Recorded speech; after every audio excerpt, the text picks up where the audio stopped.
we're going to get into his show and a fantastic life. Here he is, Michael Voss. Hey, Mike, how are you? Hey, it's good to be here with you. And Thank you. welcome to your entire audience. Welcome to allow me to be in your space with everybody.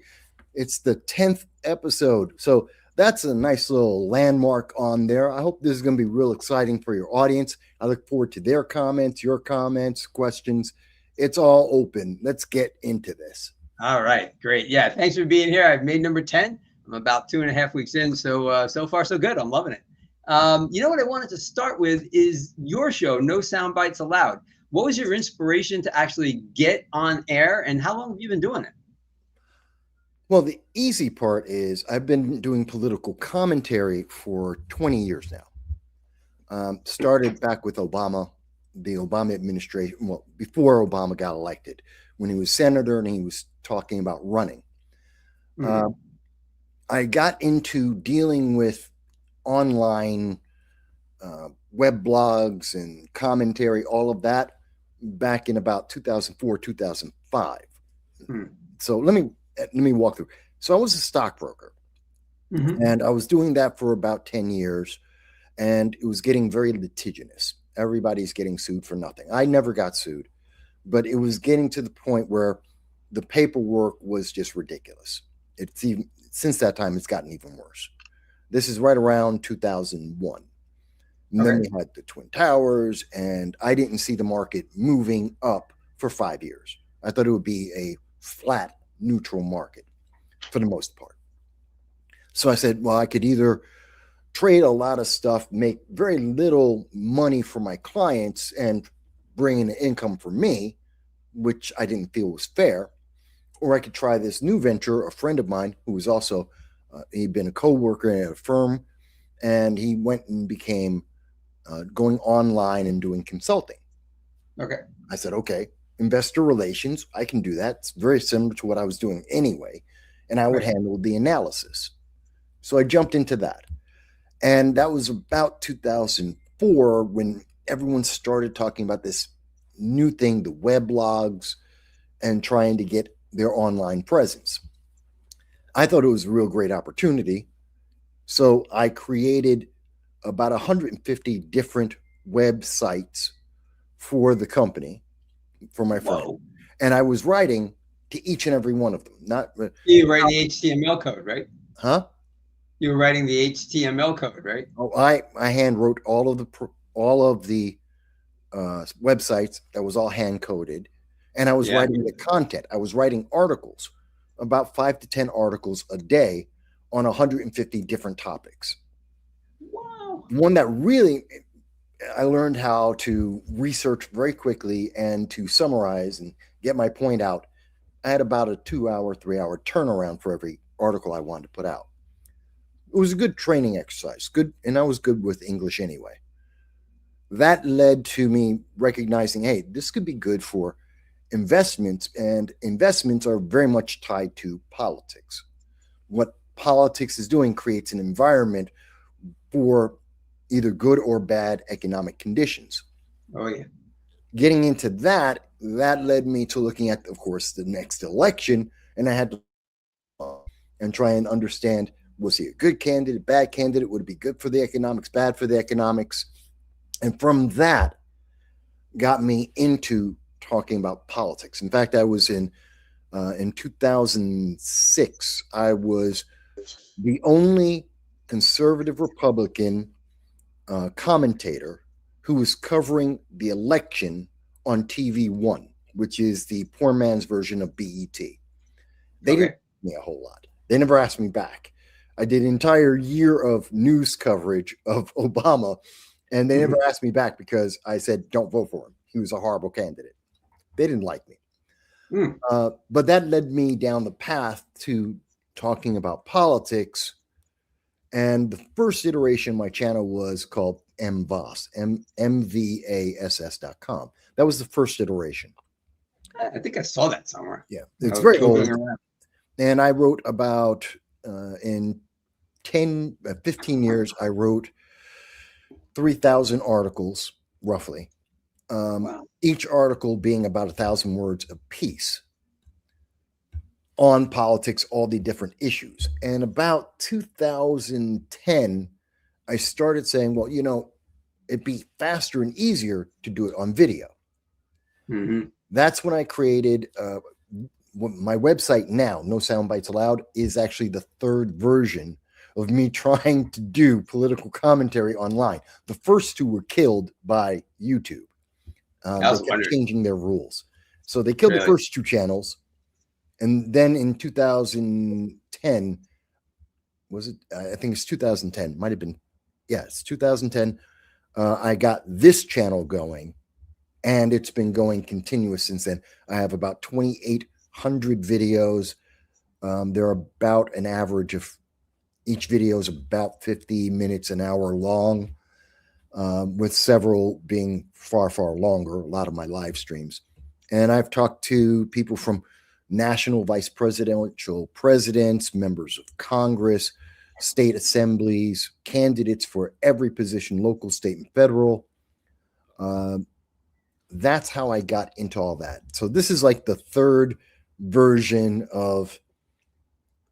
or fourth version of political commentary that I've been doing for about 2 decades. Wow. Now I gotta say, you kind of mentioned, you go a little bit longer than an hour, and you absolutely do. On Sundays, you do about 6. That would be my one of the things I do, besides live coverage, interviews, shorts, which are very popular now. I have a lot of problems with that. I'm gregarious, if a lot of people don't know. No soundbites allowed. You wouldn't like shorts. Yeah, I really was against that, and I had to do it. I had to do it because of the algorithms. But shorts are great, yeah. But on they're great for you. My main thing is when I do a live stream that I'm running for, say, my weekly show Sunday on 2:30 p.m. Eastern Standard Time.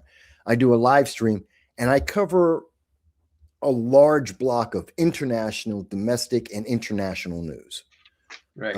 Huge block. And that usually takes, my average show is about 5 hours long. A short show for me is 3 hours. A long show for me is probably 7.5. And once a year on my birthday, every year, I've been doing this for about 5 years now.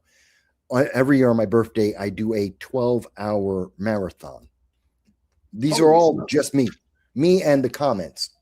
That's now, it. A lot of times when folks are doing that long, they're doing like a fundraiser. So are you doing like a fundraiser on that day for a charity? I know you got one going on now. If you want to mention, I forget project something, right? But that aside for a second. So it's not a fundraiser when you do that 12 hours?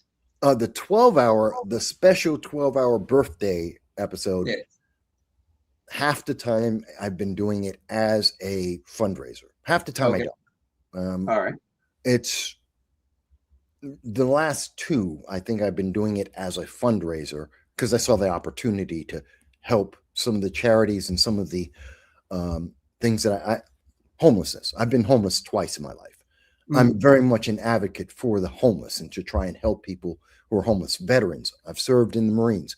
My father was in the Marines, served in Vietnam. Many of my friends are veterans. Some of my family, other family members are also veterans. So I have a lot of compassion and want to help veterans, families in need, and the homeless.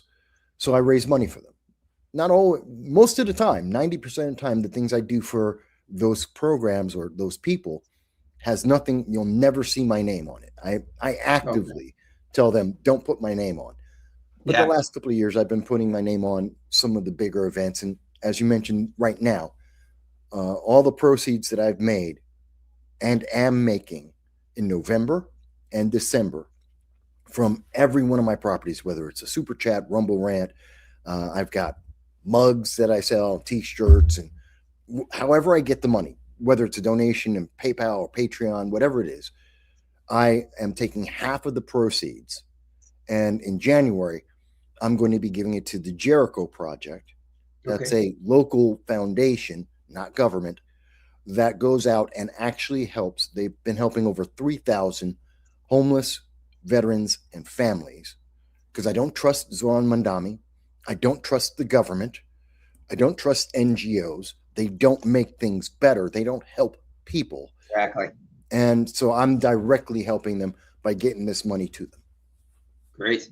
All right. You know what? I got a comment here from Lunaire64, and he's reminding us of something, particularly me, because I kind of forget to say this part. We want to hit algorithm. Like, comment, and share. Absolutely. Get the word out. If you're watching this right now, share it. Come back afterwards. Comment on it. If you're watching later on today, Al Gore's rhythm. Al Gore's rhythm. He has Al Gore's got rhythm. But the algorithm absolutely loves when you come back when the show's over and make a comment. And Michael, no, I do that a lot in your show. You know what I do, Mike? Is I generally watch shows in the morning. Now, Sunday night, Don and I are having dinner. We'll put you on. A lot of times I watch in the morning when I'm getting ready for work, and things like that. And that's when I stop and I go, oh, I gotta comment. That's why you'll see my comments a lot of times like well, it's not that unusual. I mean, I got a long show and I have a lot of things that different people find interesting. And what I tend to, some people listen to me as they go to sleep. Some people want to, when they're driving into work or coming back home from work, their football team has got the week off or they're losing, whatever the reason, I don't mind. And I love comments. And when I'm doing interviews like this, I do come back and I do check, like, did someone leave me a comment? Did someone ask me a question? I love that, folks.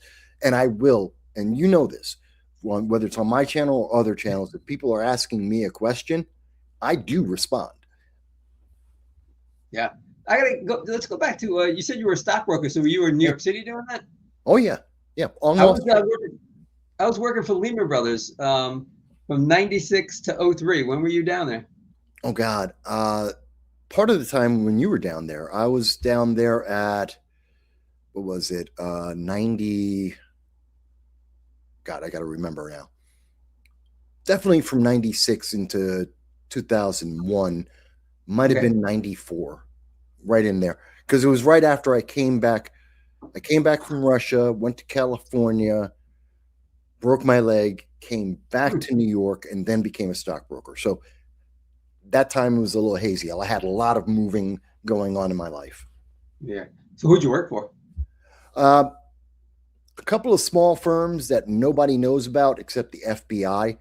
There's a whole story to that. But I did wind up, the last firm, and the firm I spent most of my time with was a company called West Rock Advisors. Okay. Good guys. Very good guys. Good firm. We were in the Helmsley building in 2001. I remember it. Yeah. And great guys. Don, if you're watching the show, I never forget about you, Don. You're always a good guy. He helped me a lot. And that was a good firm. Awesome. Yeah, Lehman was great. You were with the big guys. You were with the big guys, with the big. I was with the big guy, but we didn't consider ourselves. We were a bulge bracket firm, but we weren't like the, the Goldman Sachs of the world. But absolutely, yeah, we were. But we were a little bit more frugal in the way we spent our money. And of course, the CEO Dick Fuld ticked off a lot of people, which is why they went under. Because when he made the phone calls for help, they were like, "We're not picking up." That was actually in a movie. Was it the second movie, the Greed is Good movie? Oh, yeah. With Wall Street Greco. Yeah. What's his name doing Greco? Yeah. They did great with that. Yeah. But I think it was in the second movie because I think that happened. I think they were going through the collapse in that second movie. And the Smith, not the Smith Barney guys, they went out like Lehman Brothers did, but the Goldman Sachs guys had friends in DC, and Dick Fuld was the name of the CEO. I mean, I met him quite a few times, talked to him in elevators, always a fine guy. I'm sure he has no clue who I was. I was a librarian back in those days. The word is he picked up the phone, looked for help, and they didn't get it. But I was far gone by then, which I always think is a lesson for folks that, if I work for you, don't get rid of me, because then your company just goes under. Fair warning. There you go. Better believe it. So yeah, you also touched on, I want to hear about Moscow. So when were you living there, and what is it like to live? Well, when were you live? Was it the Soviet Union? When were you living there? Oh, no, it was the Soviet Union. That was back in 91. I was there for a year and a half. So 91 into 92. I was living in Moscow. So let me be clear. I wasn't working for the government. It wasn't part of my time in the military. I was already out by then. All right. No, this is private citizen working for a private business that doesn't exist anymore. Intelligent Logic. And we were over there doing international trade, clothing, gold, wood, resources, in import and export. That's the whole thing. And I was the U.S. representative of the company in Moscow. And I spent a lot of time in Soviet Georgia and in Riga. And so I had a good amount, a year and a half. And during that time, this is the time when there was the RFGC. They were the hardline communists who were trying to stop Mikhail Gorbachev from trying to transition Russia into what we're seeing now, a more capitalist society, giving up on the communism and the socialism. And they didn't like that because they had a lot of huge power base, and that includes Putin. So I lived there through that. I got to see the tanks actually roll down the streets. It was a very, very unique time, very difficult. It was one of the worst places. It was known to many of the expatriates, expats. If you live outside your country, you're called an expat or an expatriate. And for everyone who lived and worked in Moscow, it was considered by the diplomats one of the worst non-combat places to live in the world. It was incredibly depressing. And most people took vacations back home or anywhere else in the world every 3 months. I stayed there for a year and a half. Probably went a little crazy too. But it was a little character, Mike. It was, oh my God, it was something else. And so I lived through the coup in Moscow. That was a little, there's a whole lot of stories about that. Had an escape plan. My mother tried to beat up the office because she thought they were making me stay. I had actually volunteered to stay, and I was one of the few people. Here's something that a lot of people don't know. So imagine you wake up one morning, you hear on your radio a song, a classical song, which usually means that the leader of your country is dead. Oh, I've heard things like that. Yeah. Okay. Now you hear that, all of a sudden your driver picks you up and goes, something's wrong. The roads are cut off. Now you're in the capital of your country. The roads are cut off. Don't know what's happening. Something's bad. You get into the office. Everybody in the office is whispering and saying, something's wrong. I can't call anyone. I can't call out of Moscow. I can't call to other parts of the country. And then we get the word. A coup is in. Gorbachev has been taken. He may be dead. The hardliners are going to take everyone who is a foreigner. They're going to put you in a gulag, which is a death sentence. Yes. If you're a spy, whether or not you are, they're going to consider you a spy, and they're going to kill every business that worked with the expatriates that were allowed in by Gorbachev. Now, what year was this? This was 91. Okay, I remember watching this on CNN, actually. That's why I asked that. It was happening real for me. And so that's the message we got that morning. I tried to make phone calls. To my knowledge, I spent over 8 hours trying to make phone calls. I was the only person I am aware of to actually get a phone call back to the United States. No one else was able to do it. I got lucky that the connection, I don't know what they were doing, but somehow the connection went through. I was talking to an international operator. I had tried a couple different ways to do it. I got an international operator. I'm like, okay, you cannot hang up on me. I have been on this phone for hours trying to get any connection out. If you hang up, I may never be able to call again. The city is under a coup. I need to get messages to America. I have a list of people. We're going to try every one of those numbers until some human being picks up the phone so that I can talk to them about what's going on over here and what I'm planning to do.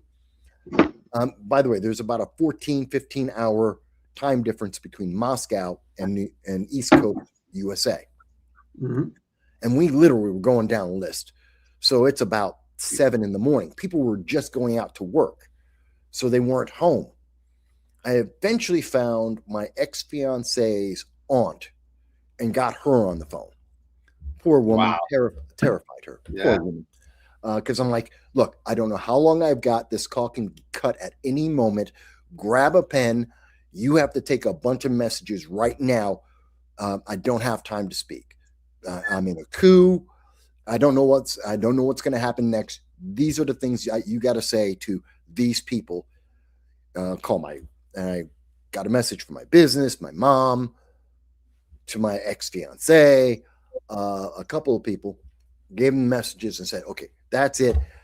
Hope you're going to be okay. Sorry to dump this on you. Do it right now because there may not be a later. Sorry to put that on you. Gotta go. Click. I always felt so bad for her. Yeah. Because it was just a whole lot of pressure. But did you talk to her afterwards? Like, did she say like I was going crazy when you were on the phone with me, or? I wasn't going crazy. Luckily, because of the way I was trained with the Marine Corps, I tend to get very, very calm in crisis. Yes. You just go into that mindset, that military. Yeah. That's what the military training's for. Is when things get hectic and panic. I think firefighters and police officers, people who deal with crisis situations, they're trained and they go into a different mode. You just snap into that rather than actually thinking about your emotions. And you tend to go into that mode. So I was fine. In fact, here's a neat thing for people. If you ever are in a crisis and I'm around, if you see me run, don't stop and ask questions. Run. That's like, I feel like when you're on a plane, if you see the flight attendants panic, you really know you're in trouble. Exactly. So, I mean, that's just a little bit about Moscow. So was that when you almost got murdered during that, or is that a different? I've almost been killed a couple dozen times. Okay. Well, let's focus on one. You were saying the other day on one of your shows that you were with some friends who had taught you a couple of words, and that basically saved your life. Oh, that was in Soviet Georgia, in Tbilisi. Yeah. I was in Tbilisi. The company was trying to expand, and we were going to build a casino, believe it or not. Oh. And that required that we had to do business with the secret police, the government, and gangs. That's just the way they operate over there. And this is in Soviet Georgia, what we call Soviet Georgia. Gruzia is the word in Russian. Okay. And they have their own language. They're their own people. They have their own language. And they're not all just Russians. They don't speak Russian. Russian's a second language to them. Oh. They have their own national language, Gruzin, and it's very different. And I was learning it. I was being taught by some of the people we were making all the deals with how to speak that language. It was very difficult. And at that point, I had conversational knowledge of Russian. So I could go and travel without my translator and I could live. And I did that all by ear. I just learned by ear because you have to. That's the best way to learn. If I didn't learn, I'd starve. Okay, bring my translator everywhere I go. Volodya was a good guy, but he couldn't go everywhere. So we had gone out. We had just had a meeting about part of the deal. We were in the only 4-star, 5-star hotel in the entire country, which was just outside the capital of Tbilisi, which had about 1 million people or so in it, about a fourth of the entire population of the country. And so we were coming back. It was late at night, and we didn't know that a group had decided that there was going to be a paramilitary group had decided that there was going to be a curfew. Not everyone knew that. And they had blockaded the road back into the city. I got a question for you. Go ahead. Was it a Democratic government at this time? Hell no. So it wasn't them. No. So Soviet Georgia wasn't democratic at this time. What year was it? This was 91. So this is 91. The president was Horia. He was basically a puppet of the Soviet government. There was a uprising of students, and they wanted democracy. They didn't really know what the hell that meant, but they wanted something different than socialism. They wanted to get away from Russia, which they really couldn't do too much. So you had that civil war brewing. And these guys, the paramilitary group, were part of that bubbling up of a civil war about to happen. Gotcha. So they stopped us, and we had a member of the secret police in the car with us, and he knew them, kind of. He knew about them anyway. So they stopped the car. We're all drunk, all of us. Me probably more than them, because even with a good tolerance, they could outdrink me every day of the week. And he goes out and he says, okay, stay in the car, guys, hang up. So the secret police officer goes over. He's talking to what apparently was the captain or the officer of that group. And by the way, they're kitted out with real assault weapons. We're talking about they had a Jeep mounted machine gun. And everyone's got their rifles. This is real military, not what the make-believe Democrats think are assault weapons. So we're in true danger. And they talk back and forth for a couple of minutes. It's a little tense. Secret police officer and the captain come over, said, Mike, get out the car. Open up the door. I'm going to sit in the back seat. Open up the back seat. Mike, get up. Come here. So I get up. I'm like, what? Mind you, this is all going on in Russian at this moment. No English. Everyone's talking Russian. So I'm like, yeah, what's going on? I get out. I'm, wobbly and everything. He goes, yeah, right. Feeling good, right? Yeah, I'm awake. And he goes, talk to this guy. And he says, talk to him in Georgian. So I go, Mengrel. No, excuse me. He says, Mengrel. I said, Mujorik. Si Mujorik. Now that sounds very simple. Basically, he said, how you doing? I said, I'm fine. Are you fine too? That's all it is. Mujorik, si Mujorik. That's it. But because I said it, and I said it with the correct accent, because that is Soviet Georgian, he broke out laughing. This was the funniest thing in his world.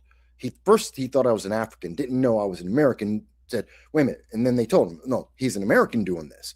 So I'm an American who can speak with a Moscow accent, who knows how to speak Georgian in Georgia just before a civil war that was just having a bunch of drinks at the hotel. This is the most humorous thing he's seen in his entire week. This is a funny moment for him. And this drunk guy is actually able to say this. He laughs so hard, say, get in the car, get out of here. Don't come back out because the roads are closed. And so we drive back. When they get me to my office, they're talking to my bodyguard, and then they tell me that if I wasn't able to have said that, they were going to die. We were all going to die. They were going to kill us because we were out after curfew. And the answer was kill them. Wow. So I saved everyone's life. That's amazing. Were you sober enough to comprehend that? Because you said you drank a lot. Or did it just kind of like, it wasn't until the next morning when you woke up and you went, holy smokes, we all No, it was a couple hours later. I had to sober up later to really comprehend how close amazing to death I was. Gosh, that's unbelievable. And if that guy wasn't good natured, see, now, even though he was a part of a coup, right? He was a part of the curfew. If you had somebody he had to have a good nature. If you didn't have a good natured person, they wouldn't have laughed, and you probably would have been dead. I mean, it was so circumstantial. If they weren't able to understand that I was actually an American, if they thought I was an African, which would have meant I was a socialist, they would have killed us all. Wow. But because of the accent I had, the difference, I don't look African. I look American. Mm-hmm. So I stood out. I wasn't just, they could believe I wasn't just an exchange student from an African country. That had a lot to do with it. Uh, and if it weren't for that, they would have never given us the option to try and test me to get the joke to then get out. So Yeah. it was a very, very unique set of circumstances. And literally, if any one of those things didn't go perfect, we would have died. In fact, it's probably better that I was drunk and didn't really understand what was happening at that moment. Yeah. Otherwise, I don't know how I would have reacted, and it may not have gone off as well. Right. No panic. Right. Yeah, no panic whatsoever. I barely knew what was happening. I was like, why am I asking him this? Just do it. Okay, whatever. Yeah. Right. That's cool. I'm not cool, but I mean, you're lucky that it went that way. So I mean, so you lived in Moscow. You almost got murdered. You were a stockbroker, and you ended up being homeless twice, and a Marine. Not gonna forget that, and still a Marine. Once a Marine, always a Marine. Always. And then you ended up being homeless twice. Mm-hmm. Now, were you homeless? Let's tie this into running for office. Were you homeless before, after running for office? Like, how did all that come about? Oh no! After I came back from Moscow, came back to the United States, I went to California for a while. A friend of mine was trying to start a business, and oh God, what was the name of that? Something House. I forget. We were trying to create a movie studio, just a small movie studio, and we tried to buy the Valencia's film studios in Valencia, California, just outside of LA. Yeah, I know of it. Okay. And we were going to buy it. We were real close to buying it. And in that process, we had a group of people. We had some foreign investors who wound up being, the problem was the foreign investors. As we later found out, they weren't good people. But I had thrown everything into this deal. Yeah. We had everything on paper. We had commitments for movies. We had commitments for lights, film rights, post editing. We had everything in place. We just needed the investors to have their money clear to be, because they were sending an international wire. So it had to be cleared by the US government so the bank could take it and we take the property. I was actually living on the property at the time. Because I had put everything into this. Me and a couple of guys were actually living on the property because we put everything into this deal. And the US government denied the money because of the group behind the money. They were mafia. And so they said, no, they're not going to let the mafia own Valencia Studios in California. Yeah. That was just not going to happen. We didn't know that. Because they had covered their tracks. This was like the legal arm of the mafia. This is how they were cleaning their money. And we would have helped them to clean even more money. We didn't know that, but that's what it turns out. And so when that fell apart, I lost everything. I had nowhere to go. State came in, said, you got to get off the property. Someone else, the bank took it over. We couldn't stay there, obviously. I had nowhere to go. So I went back. I was in Hollywood, actual Hollywood, and I was living on the street. And I was going to sleep. There's a church on Orange Street. And there's a church there. And those churches, this is in 93, as I recall. So this is about 1993. And if you were asleep on the church step, and then there's the vestibule, the housing for the priests and the nuns that are right next door. I don't know what they call that exactly. So if you're on the steps of either of those from sunset until sunrise, the police will not arrest you. They will not bother you. Unless you do something stupid, you're not going to get arrested. And everyone who's homeless knew that. So starting at about sunset, people would go to sleep. Now, the main church entrance and the main church steps, that was controlled. I mean, there was a whole homeless community, and there's hierarchy, and there are groups and factions within and all that. And I didn't know anybody or anything about that. So I couldn't go there because you can get hurt real quick, real bad. If you don't know what you're doing and you don't know the community, you're not welcome. You're going to get hurt. So I was over by the priest house on their steps, which were more, not a lot of people, just a few people who were also newly homeless would live there and then get integrated into the big group sometimes. Mm-hmm. I would sleep there, which was very harrowing. I had a small bag that's about that big, had all the clothes that I was going to have, like 2 pairs of pants, 3 shirts, and 2 or 3 pairs of socks, and that's about it. And I would sleep on that on the church steps, but you couldn't go to sleep fully because you never knew what was going to happen. And that was a very trying time. Now, when I ran for Congress, that's after I restarted my life, came back to New York, moved out of New York City and moved to Binghamton, which is in Broome County in what we call the Southern Tier. It's kind of central New York.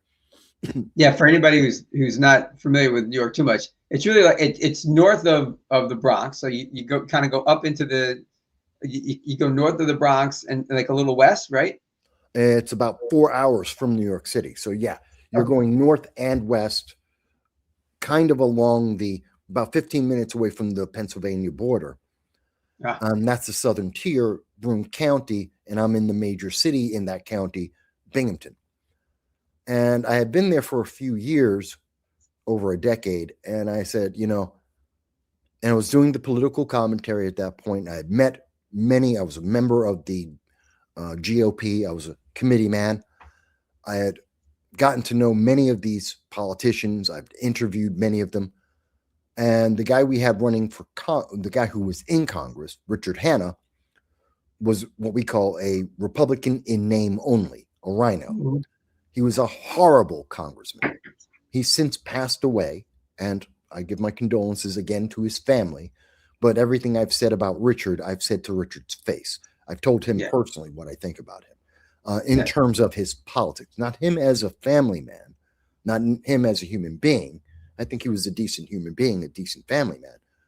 In terms of him as a congressman, he was horrendous, especially as a Republican. And so I said, I'm going to run against him. No one else was willing to do it. And I did. And so that's when I ran for Congress. And that's when I got to meet Claudia Tenney, who at the time was an assemblywoman.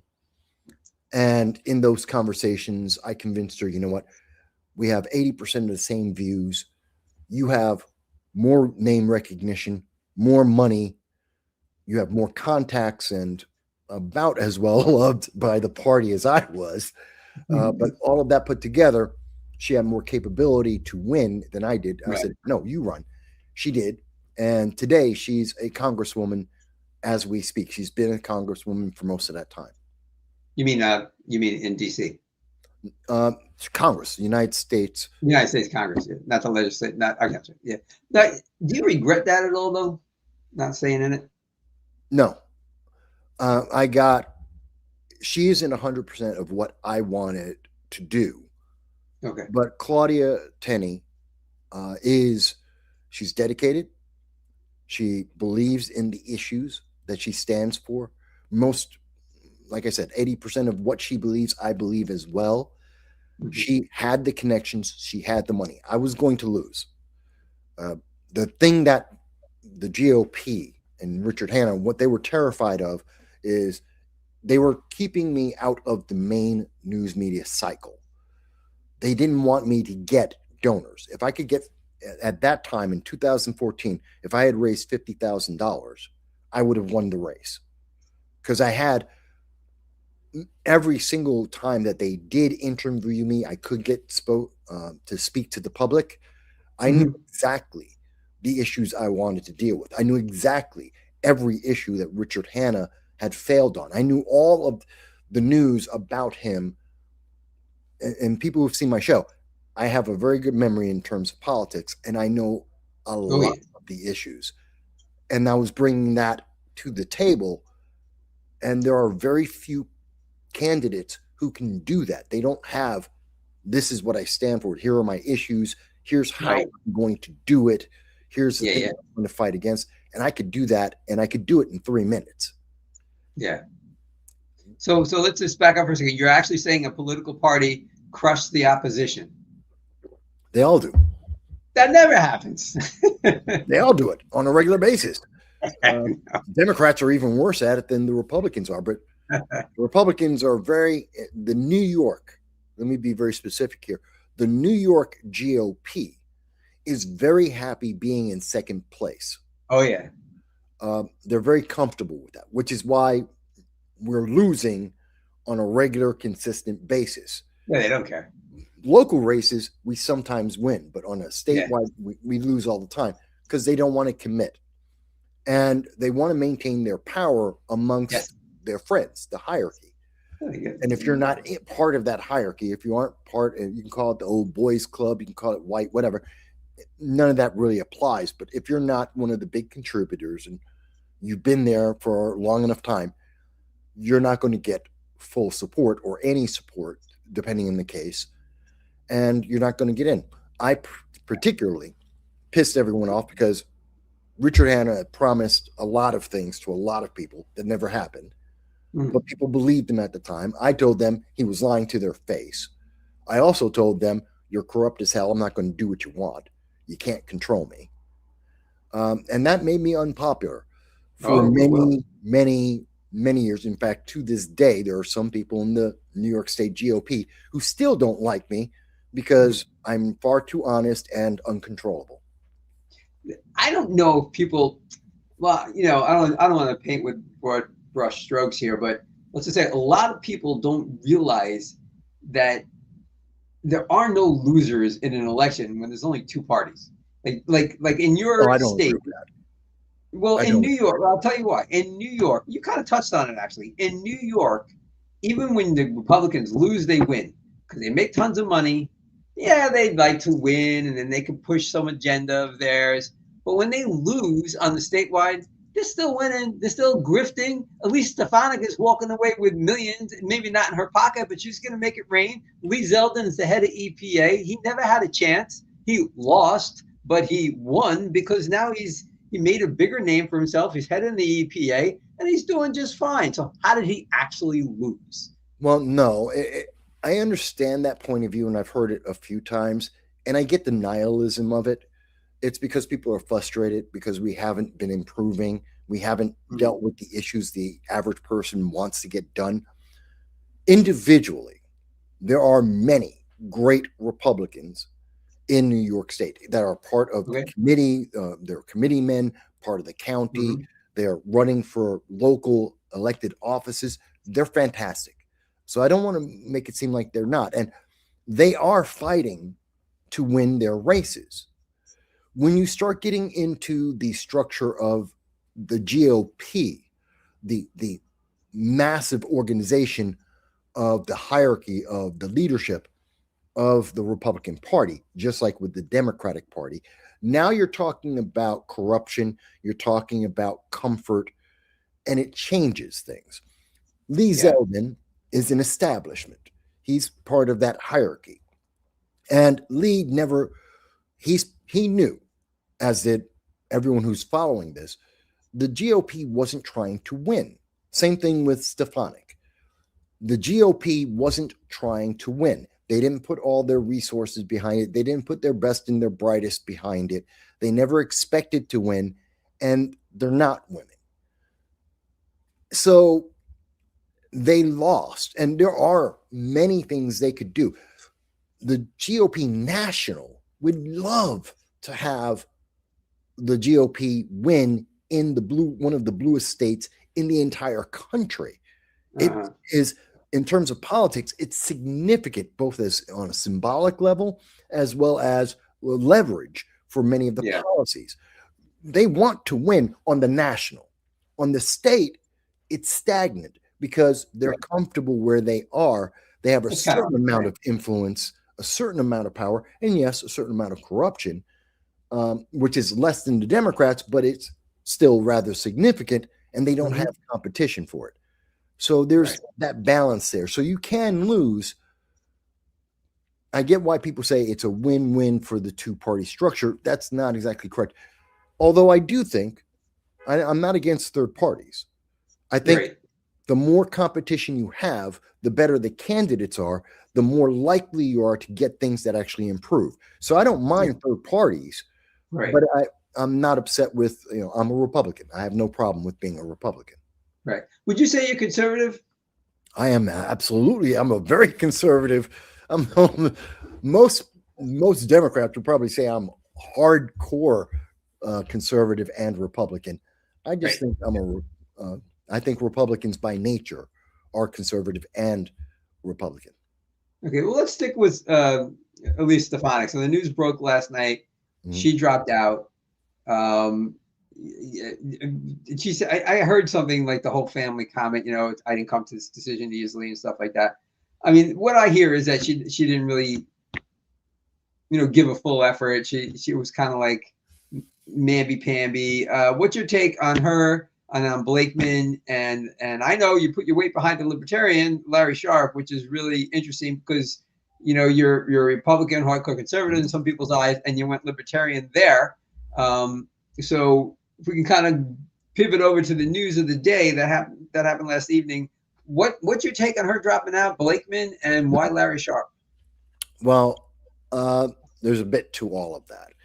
And this is why I say it's no sound bites, because there's more to these things. If you really want to understand them and to be able to influence them going forward, it takes a minute. And the news media loves to only give, well, here's the headline, we're done. Don't think about it anymore. Let it go. Yeah. That's how they maintain control. That's the establishment. And it's never good for anyone. But at least we got to go back to the first problem in New York is the GOP isn't trying to win, but they're trying to look good. So they're not putting all their resources and strength behind Elise when she was going to run. We knew she was going to run because that was part of the deal with Donald Trump. She couldn't get into the UN. She was going to get rejected. The UN did not want her. So she couldn't stay there, and Trump needed somebody who could work in the UN without creating a complete riot. So he had to pull her.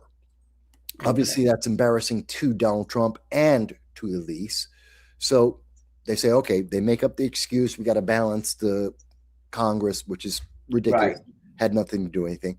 And on top of that, she's going to run for governor. And Donald Trump would come out and back her up. And that would get her the MAGA vote, which she was going to get anyway, but that would help get her real support. She has a connection to Washington. She can get things done as a governor who's directly tied to the federal government, blah, blah. So she was going with that. I knew that back in March. In April, I reached out to people through the grapevine. I was trying to reach out to her to give Elise an idea of how she could win. Because I have a very good idea of what's necessary to win in New York State if you're not a Democrat. And third party can do this, and Republicans could have done this. Elise never responded. And I've met her before. I've actually met her. I know some people who work closely with her. So it's not like Joe Nobody from nowhere. I have a reputation. I am known. They know who when it's saying, oh, yeah, it's Mike Voss. Yeah. They know who they're talking about to some extent. So she's out. And I'm watching that she's not doing anything that I would expect. She's not traveling around. She's not getting photo ops. Most candidates will do that, especially big candidates. She's a congresswoman. She could easily do photo ops like Schumer does, like Gillibrand. Call it cheap, but that's part of the game is played. And she would go out, get photo ops all around the state saying, I'm just being a congresswoman talking to people about the issues, blah, blah, blah. No, you're really setting up for a run. She didn't do any of that. That's unusual. but people were talking. Everyone knew she was going to run. And Larry, well, I'll deal with Larry in a moment, Larry Sharpe. So when she makes the announcement, says she's got $2 million, that she's got 45 endorsements, all great things, good for her. I have no problem with that. I went to her website. She has no policies. Gosh, she has really? suggestions. She's got a picture of a couple of ideas that she has, suggestions of what she would like. But like she has literal pictures? Like you're supposed to figure out the picture to figure out what her policy was? Well, like no when I say it's a picture, I mean it's just parental rights, cutting taxes, defending the Second Amendment. That doesn't tell me anything. No, exactly. That's her policy. That's not a policy. That's a suggestion. That's something that she likes.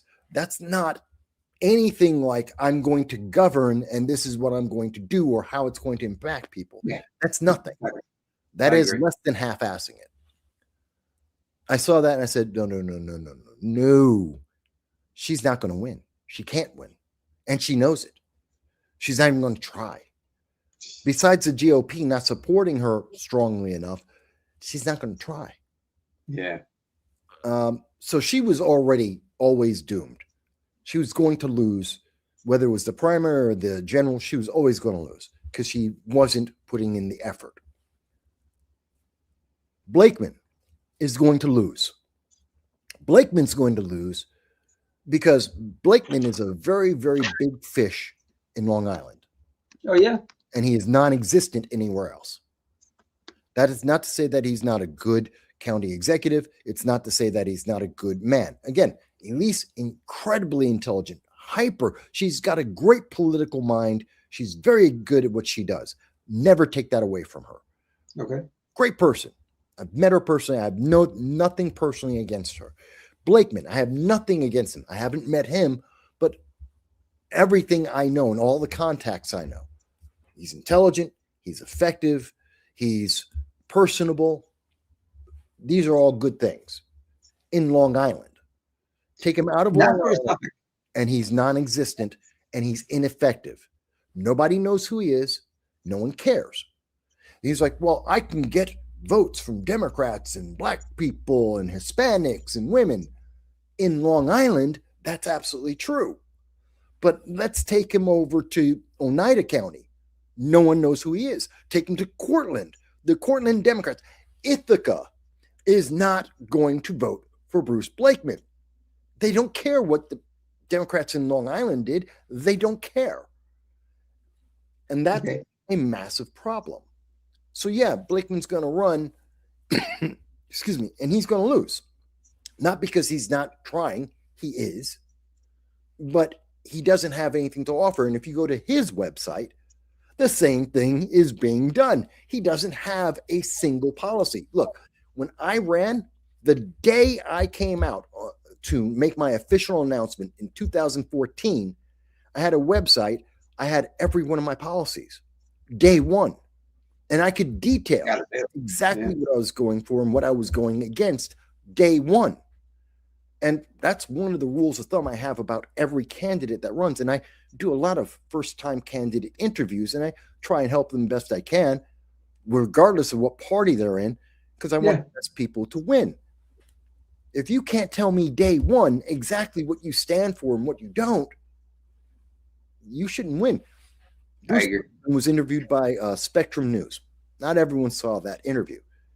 When he was asked 3 times what is different between him and Elise Stefanik, he had no answer.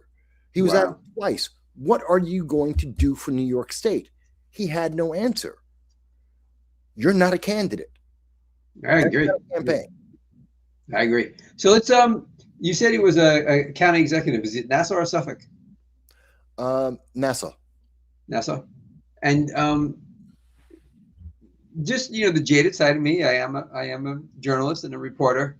So I'm always looking for, do you think there's any game afoot where, Stefanik grifts for a little bit, Blakeman announces, and within a short period of time, she's out and he's in? Do you think they're just like from one grifter to another?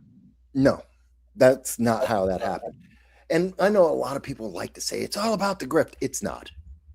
That's a great campaign thing, and it's very catchy and popular. It's not.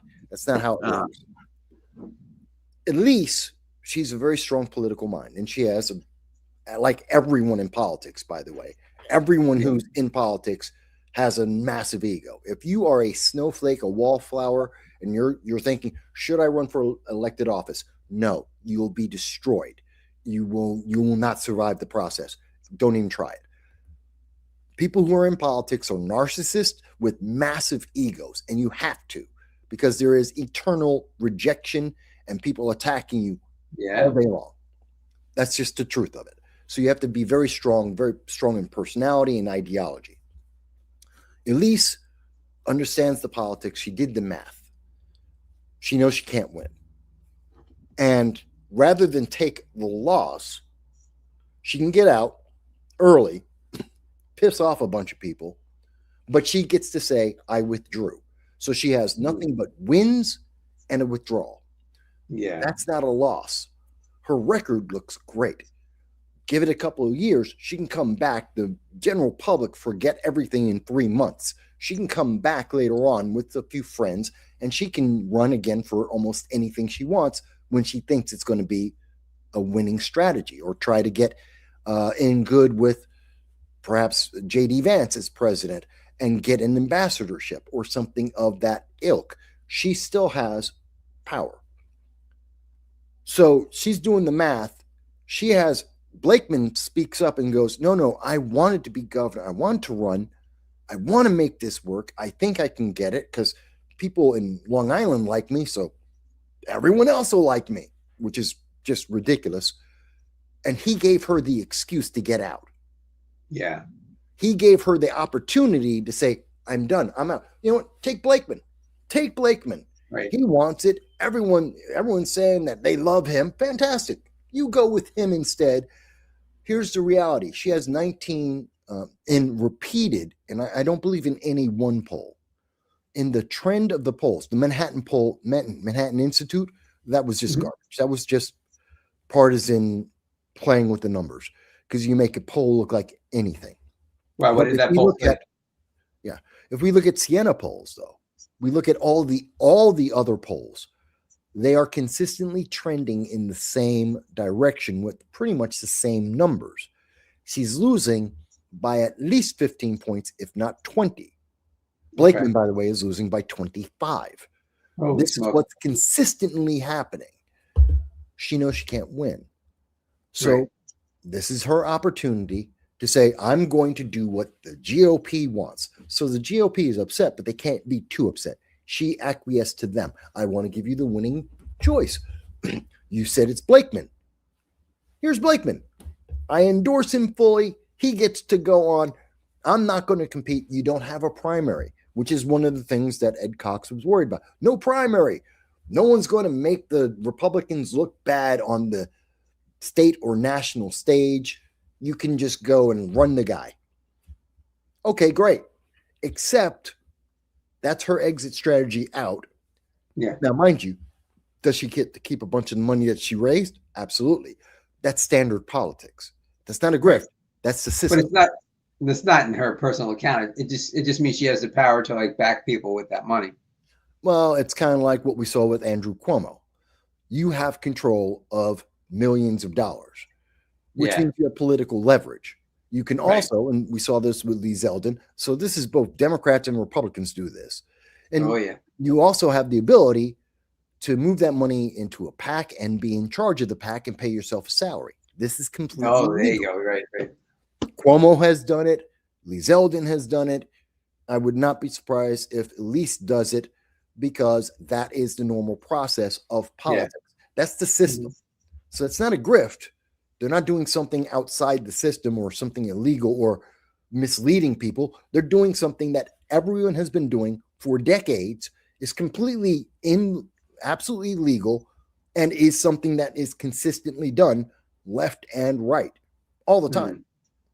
So So it's just to gotta back go. up to the Manhattan Institute poll, you referenced that. So that was like the one poll that showed she had a chance to win. Yeah, it had Holchel at 43 and Elise at 42. It was completely fake. But it did have Larry Sharpe, who I do endorse and who I Mhm. do support for the governor of New York in 2026. Yeah. It had Larry at 9%. Okay. So, And but the reason why I say it's bogus, not the, I believe if you drill down in the numbers and the way it's done, who they asked and how, the Democrat Republican, that wasn't real. Other, I think, is real. I think that yeah. part of it was very real because there is always a third voice in all elections. Oh man, there should be more than that. In my opinion, we should. My opinion, Michael, we're not a true democracy. We're freer, but we're not free. We're more like rats in a maze. We get to run around and think that we're free, but we bump up against walls. And one of the ways we could be more free is if we had more than two parties. I'm very anti-party. I lean libertarian. I voted for Larry before I moved down here. I think you may have heard because I'm a member of Larry's. I'm a member of Larry's YouTube, and so I've been on his member shows. And he always talks about I escaped New York. Yeah, I got out in 2019, but not for the reason that I didn't listen to Cuomo and leave because there's no place for conservatives. It wasn't that. Wasn't that Oprah said the Republican? same thing. Yeah. Yeah. I got out because I was in a long distance relationship with Donna and came down here. For years I go back and forth, and then about 7, 8, and then came down here in 19 full time. And it's paradise. Absolutely love it. It's the Good greatest thing reason to ever. move. I go back. Great reason to move. Oh yeah, yes, absolutely. I go back to New York only because I go back to the metropolitan area. I was just in Manhattan in September and Brooklyn, right by LIU. I worked at LIU for 15 years, and now my nephew lives right off of Myrtle Avenue, and he and his wife, his family. So I go back to see my family. Otherwise, I don't think I'd ever go back. I'm not a fan of New York at the moment, and not because of politics. It's just a mess. I mean, it's dirty and it's.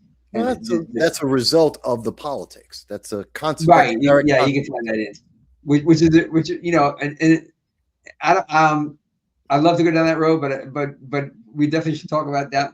Why is it like you shouldn't have your streets should still be clean. It doesn't matter if you're left or right, but I mean, come on, it's clean streets.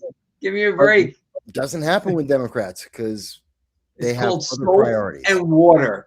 You can get it at any mom and pop grocer. Probably not at Mamdani's groceries. They won't be able to stock other priorities. They have other priorities. And Mamdani, there's nothing that, remember, everything that Mamdani has promised has already failed everywhere in the world that has been tried. Every one of them.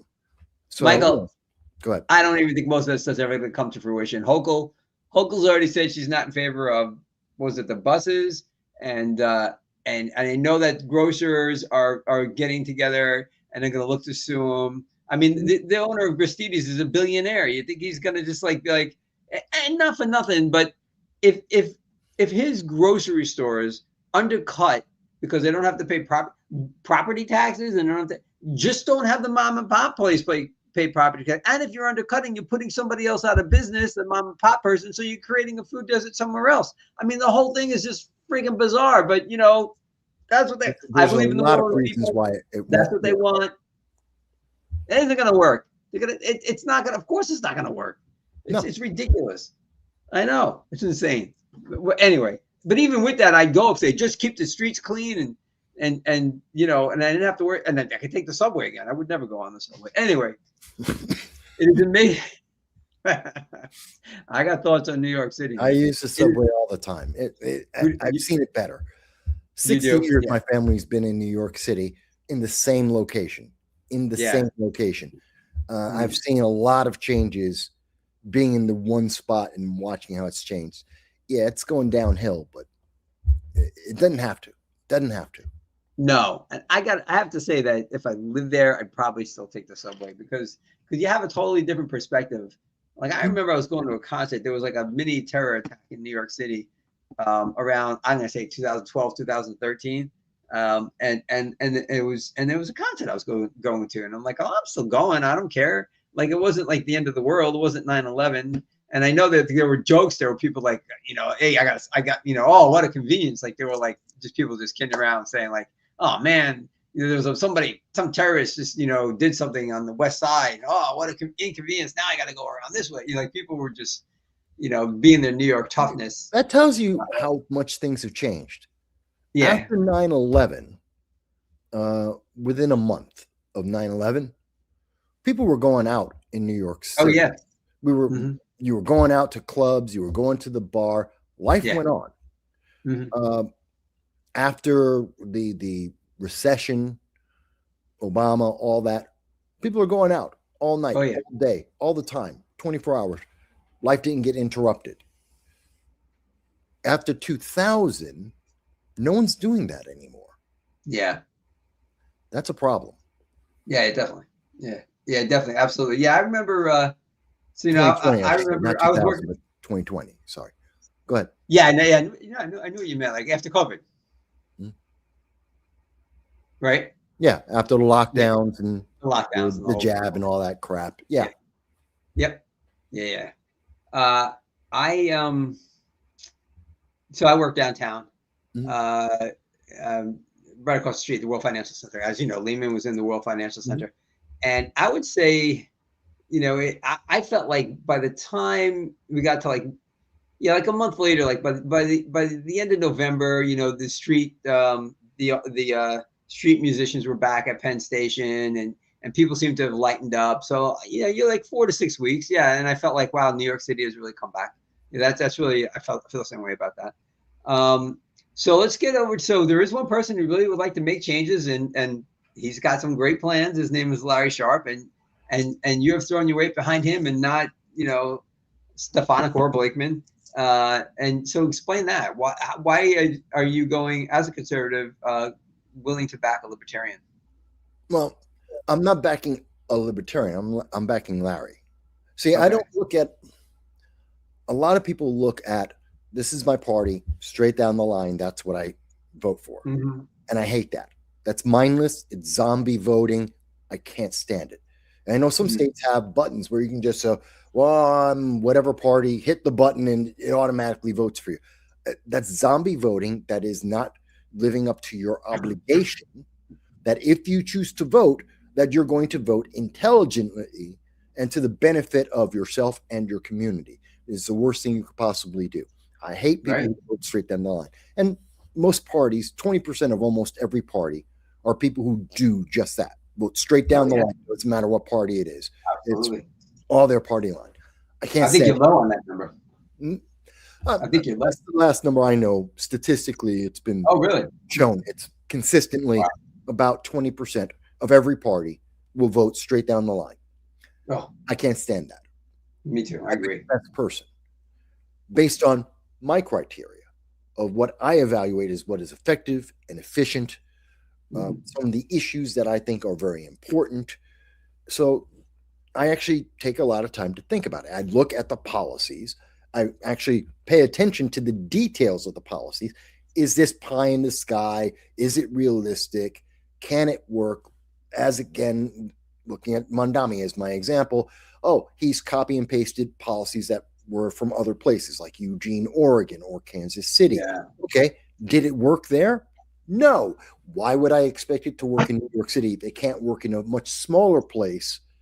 And it would be much easier to do. It's not going to happen in New York. There's a reason for why I think he's a failure and why I would never vote for Mondami. And I didn't. I voted for Sliwa.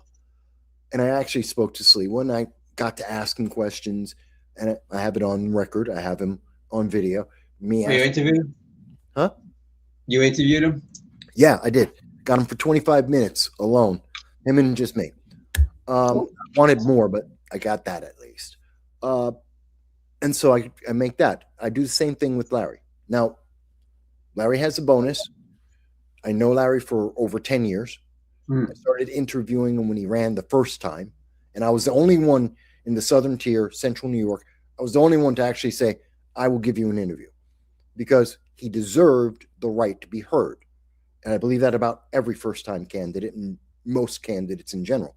You Oh, deserve yeah. to have the right to be heard for the public to make their choice. So I gave Absolutely. him a platform. I got to have a conversation with him, and we went back and forth, and me and Larry often do. 10 years later, he's a personal friend of mine. We That's still awesome. go back and forth for hours on things that we disagree with. But like with many of your friends, just because I disagree with you on something doesn't mean that I have to hate you and I can't be around you. No. Yeah, yeah, yeah. Of course. You I don't get that. Yeah, I agree with you. Yeah. And so we have our disagreements. There are certain issues that I absolutely think he's totally wrong on.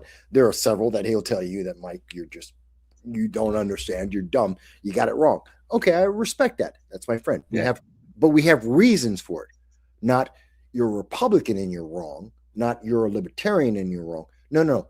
Here's the idea and how it works. This is the problem. I think this is a roadblock. That makes sense. I get that. I can have that conversation. I can disagree with it, but I can have it. And I know that you're engaged. You're looking for the best answer. Why would I go for someone who can't do that? And I've had 10 years to grill Larry on almost every subject you can think of.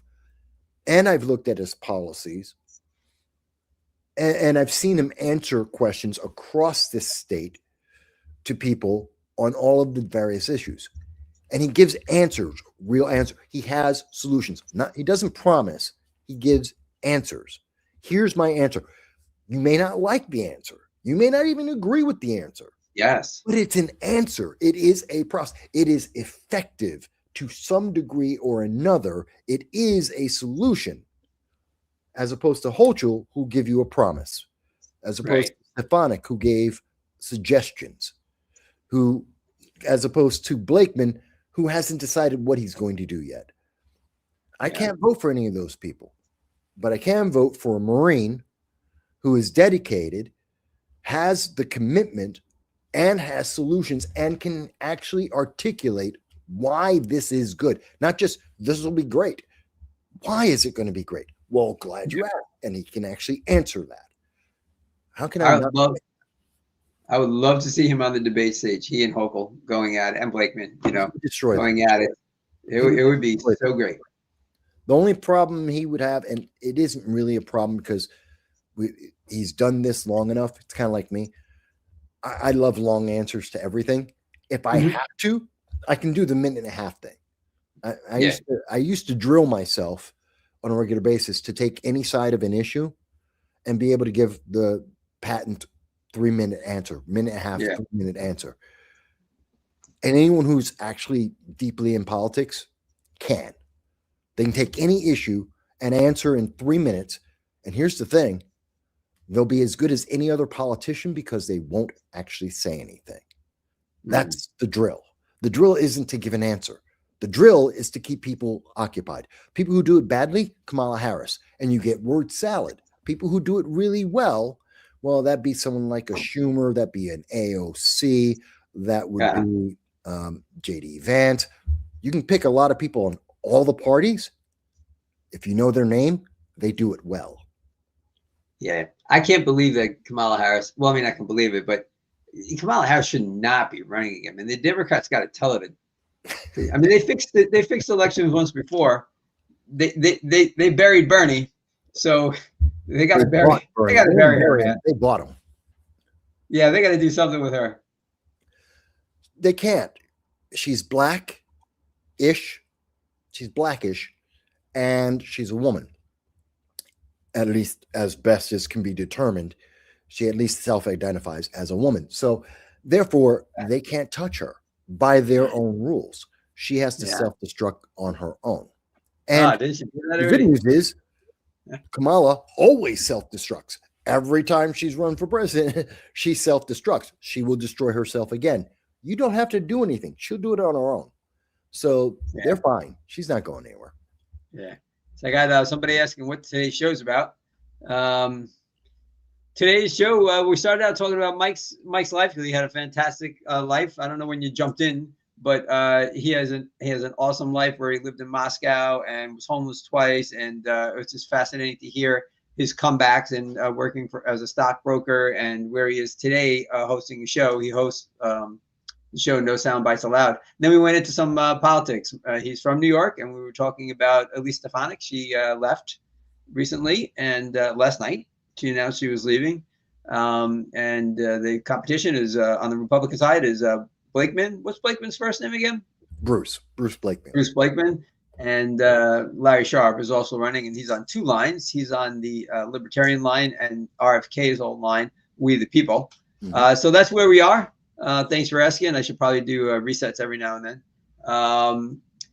And there actually was some other news that we discussed a little bit before the show started that I am actually. Syria. Gotcha. I'm sorry? People are always surprised. A lot of people don't know this. 99% of the time, I have absolutely no idea what people will ask me in an interview, and I don't care because I always tell them the same thing. Ask anything. If it's been in the last 40 years in politics, I probably know it. Yeah. And so far, no one has stumped me on that. Yeah. No, before I even get to the next topic, it's pretty amazing. Like you'll go 5 hours and your knowledge, and as a librarian and as now a reporter, I like to corroborate stuff. So and you do drop the links in your show notes to back up everything that you're saying. But I'll also go out and look for stuff, and we didn't even get to. I was just thinking about the 16,000 people that are left behind in Sudan.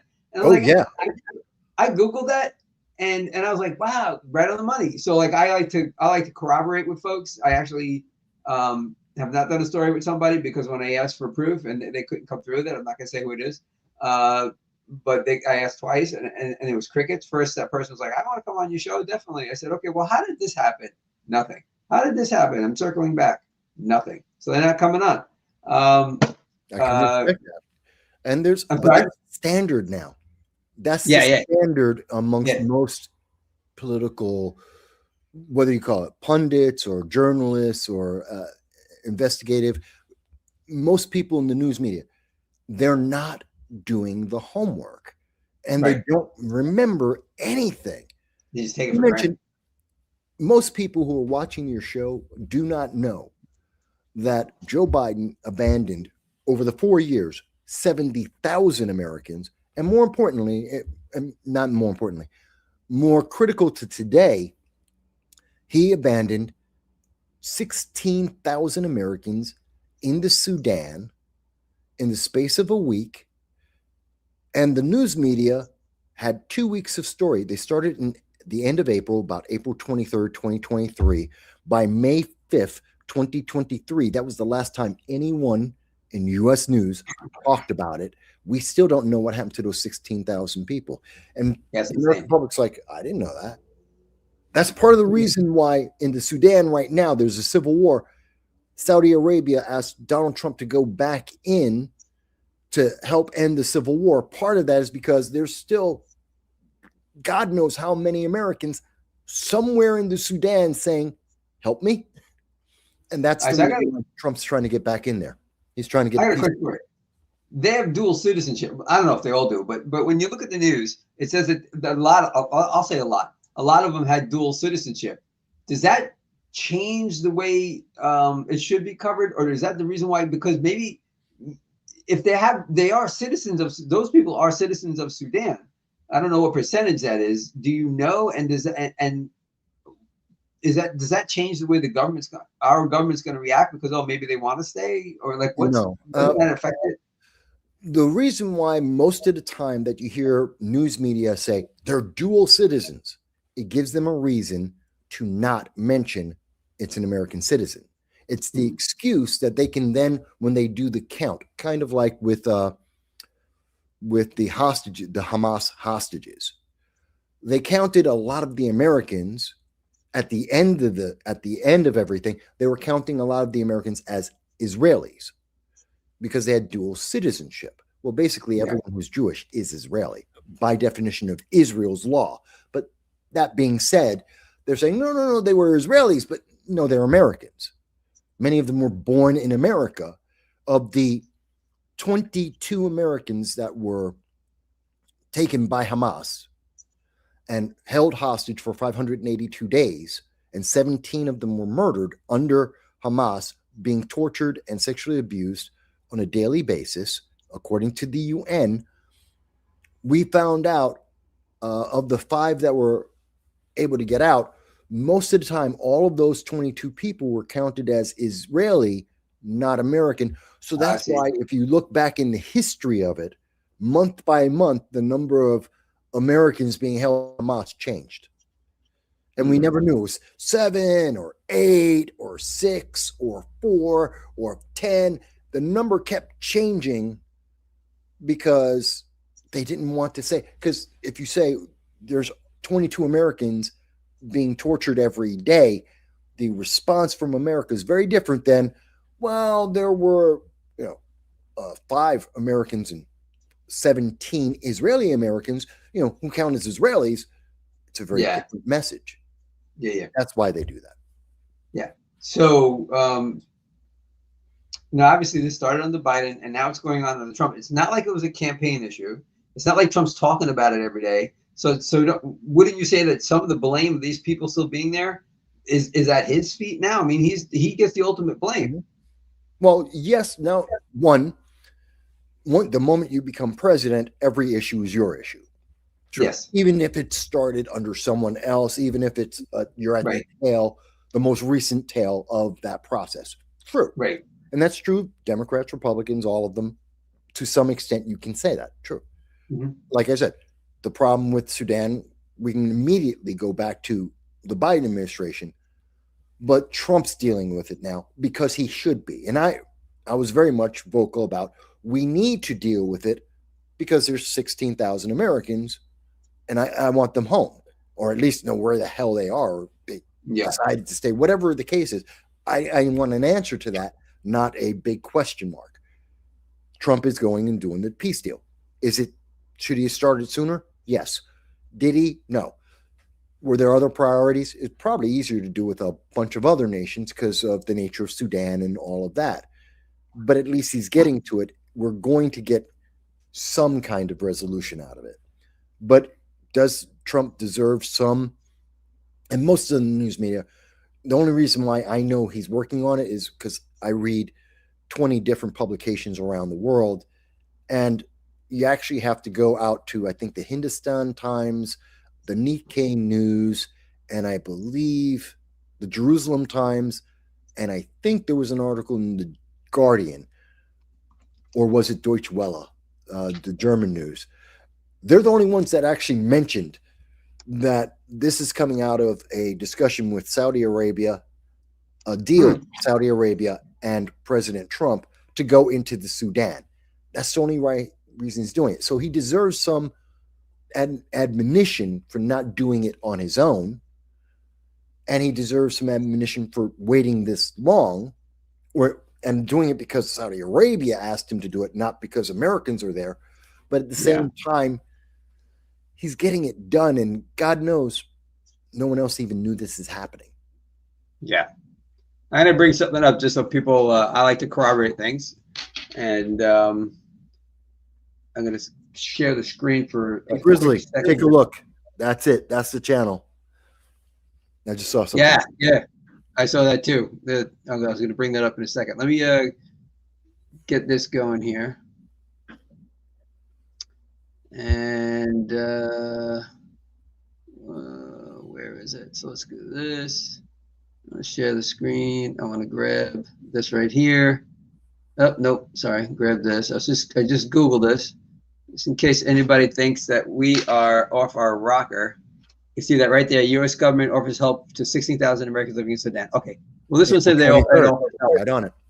Yeah. And so they may have offered help, but they are still there. And just brought that one up to show you that it actually did happen, and they are actually still there.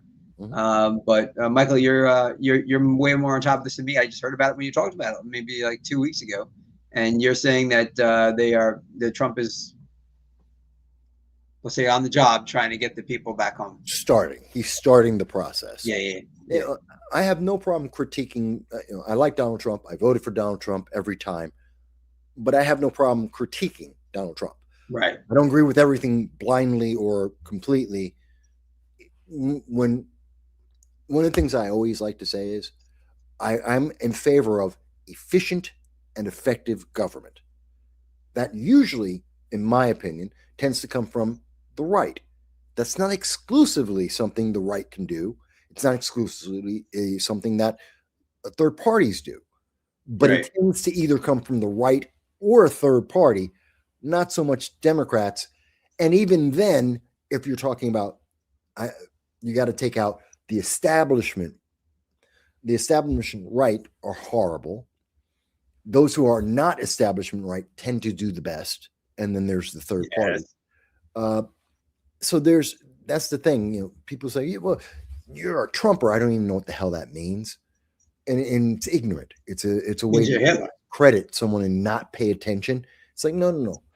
Just because I voted for Donald Trump doesn't mean I believe everything he says is direct from God's mouth. No, it means that, yeah, there's more policies he offers and more ideas he does that I agree with and make sense and are effective and efficient than anyone else has offered. Right. Isn't that what we're supposed to do? Isn't that who we're supposed to vote for? Yeah, well, that's definitely one way to look at it. I look at it in a slightly different way. Hold on one second. I just want to say you referenced this charismatically clever. Oh, there you go. You referenced that. You pointed at it. So yeah, Michael's show is No Soundbites Allowed, and this show I do. So Michael does political commentary. My show is a mix of political commentary where we don't beat each other up. That's really important. This is policy driven when I have somebody on, which Michael talked about. I will not have somebody come on here and tell me water is wet. If you're going to come on the show, you're not going to tell me how bad the other person is. You're going to tell me why people should vote for you and what your policies are. And I do have a few people lined up for that. Local, some races.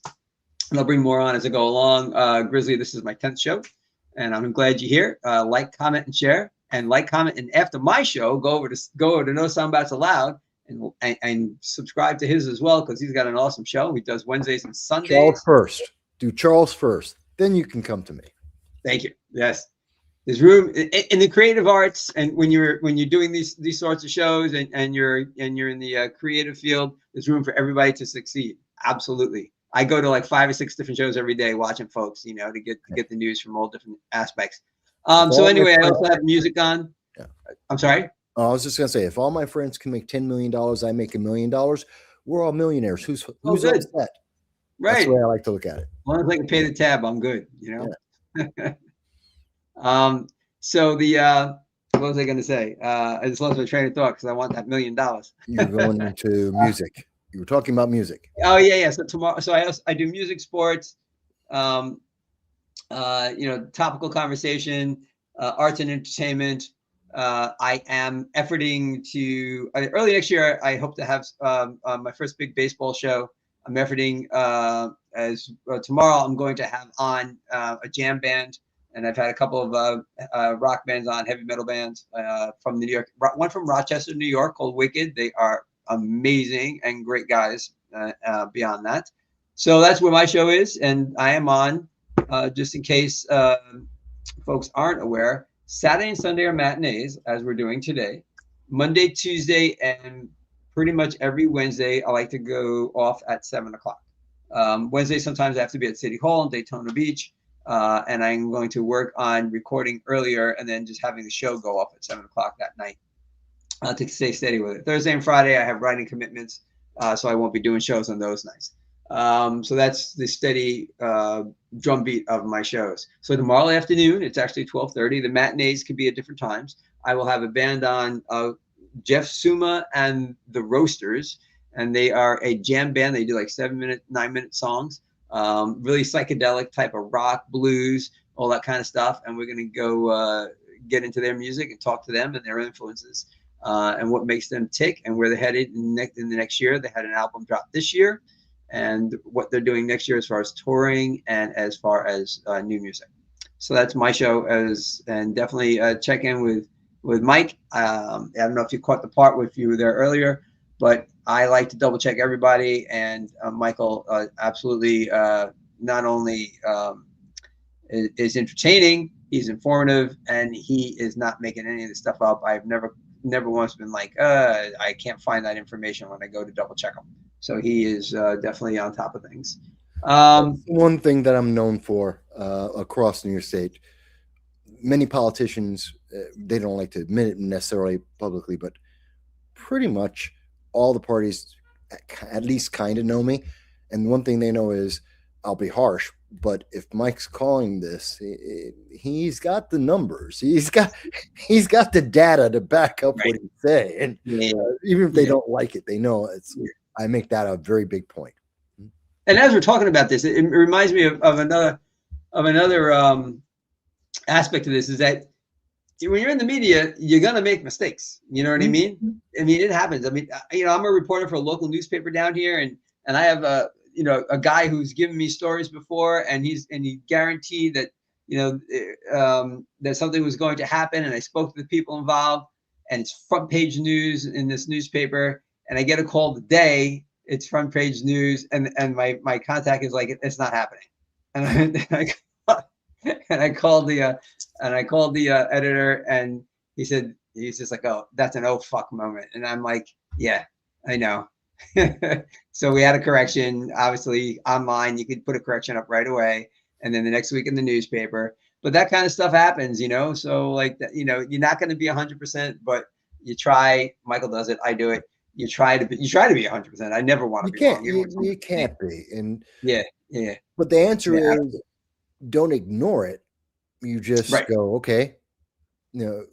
On your end, you go, okay. So certain sources that I may have thought were 100%, which you still verify, but okay, you're no longer 100%. That means priority towards paying attention to this source versus another source.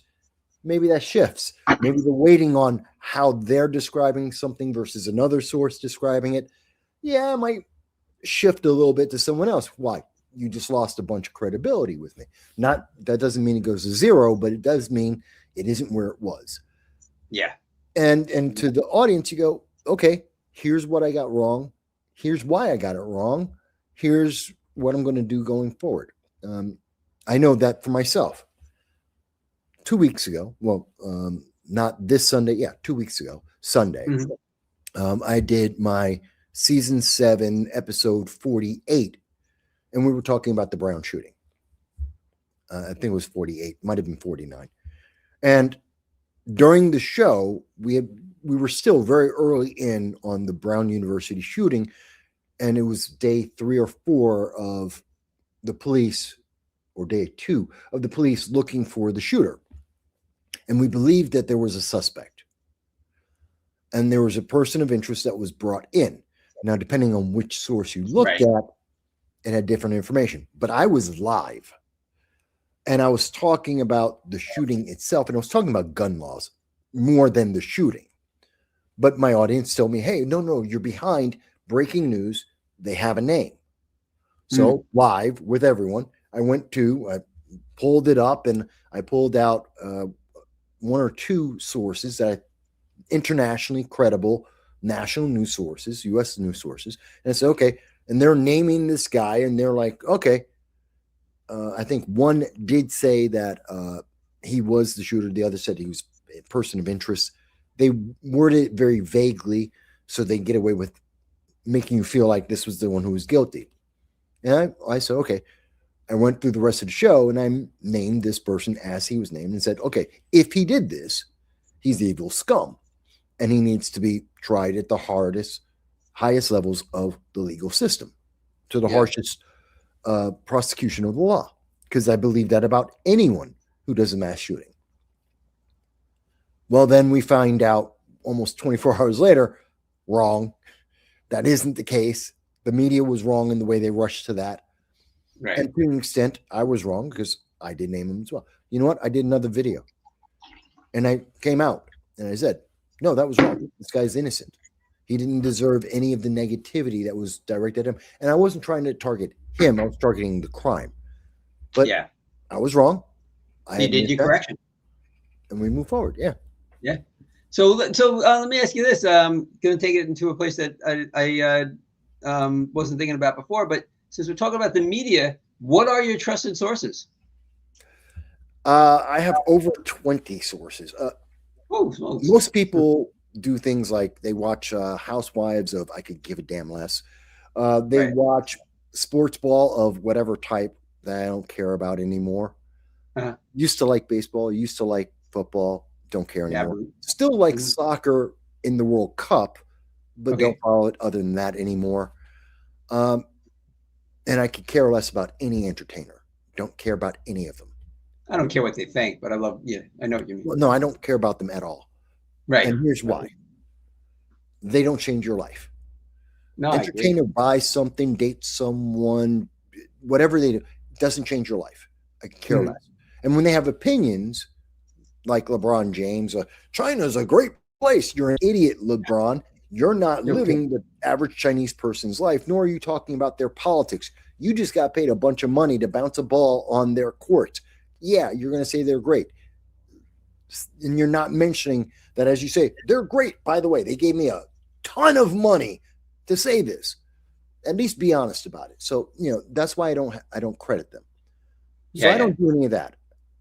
I spend my day, and all I do is I read news from everywhere in the world on a series of topics that I think are interesting or breaking news. And I occasionally play video games and watch anime. And I All right. occasionally listen to other people doing political commentary as well, left and right and third party. I don't care, just as long as they're intelligent about what they're talking Yeah. about. Yeah. Um, Well, if you so my want to read first news, couple of quick names are DW News or Deutsche Welle, the news of Germany, France 24. There is The Guardian, BBC, that's England, Nikkei News and the South China Sea News. Those are China and Japan, respectively. Occasionally, the Tehran News, which would be of Iran. wow. Occasionally, I look at the Times of Israel, Okay. Hindustan Times, that would be India. Uh, those are some of my international sources on a regular basis. The Economist, Yeah. uh, and then there's in the U.S. Depends on the topic. Not too many, but almost every source that I will publish or present in my conversation will almost always be left leaning. Almost Yeah. always. So we got a couple of comments here. Lunary64 says The View. Oh God, no, I know I've never watched The View, but never. I've seen clips, and I mean they have a point. They have a point of view. Uh, but you got to get it. I mean I go to MS Now and I go to CNN, which Lunaire64 does as well, because you got to get that viewpoint from Yeah, around. One of the keys. I don't know how you feel about this, but one of the keys is you can't listen to Fox News and expect to get the proper perspective of the left, and you can't go to MS Now and expect to get the proper perspective from of what the right's thinking. You got to go to the source. You know what I mean? Because it's going to be bastardized mostly to feed feed meat to their to keep eyeballs on the screen yeah. and to get clicks. That's what they're looking for, and so they'll twist the kernel truth. They twist it just to keep their fan base can go, that's right, and shake their fists on the screen. And I told people at my first show here, Michael, I told folks, if that's what you want to do, this isn't a show for you. You should just go somewhere else, because I'm not here to make anybody feel better about their point of view. I'm here to hear everybody's opinion, right? I've had Joe Hanush on twice. He's coming on again on Monday. He's going to be a regular. And I want to get DSA on here. I want to get conservative on here. I want to get other libertarians on here. I'm forgetting one. Green Party, No Labels, Forward Party. I want a Prohibition Party. I want all of them on there. I'll never vote for a Prohibition candidate because I like alcohol, but I want to hear their point of view. I get that. See, I So, look at. I'm a little different because there's two sides. Well, maybe three. There's my commentary. right. There's me in a live event, and then there's me with an interview. Those are three different things. Commentary is, I'm a Republican. I'm a conservative Republican. Everything I'm talking about is coming from that ideology, my personal viewpoint, because everyone has a viewpoint. Everyone has a bias. I'm just willing to tell you what mine is as I tell you about the story. And you can weigh it for yourself. And like you have done, go to my sources, check it out for yourself. I encourage people to do that and make your own decision. You're intelligent. I trust in the intelligence of my audience.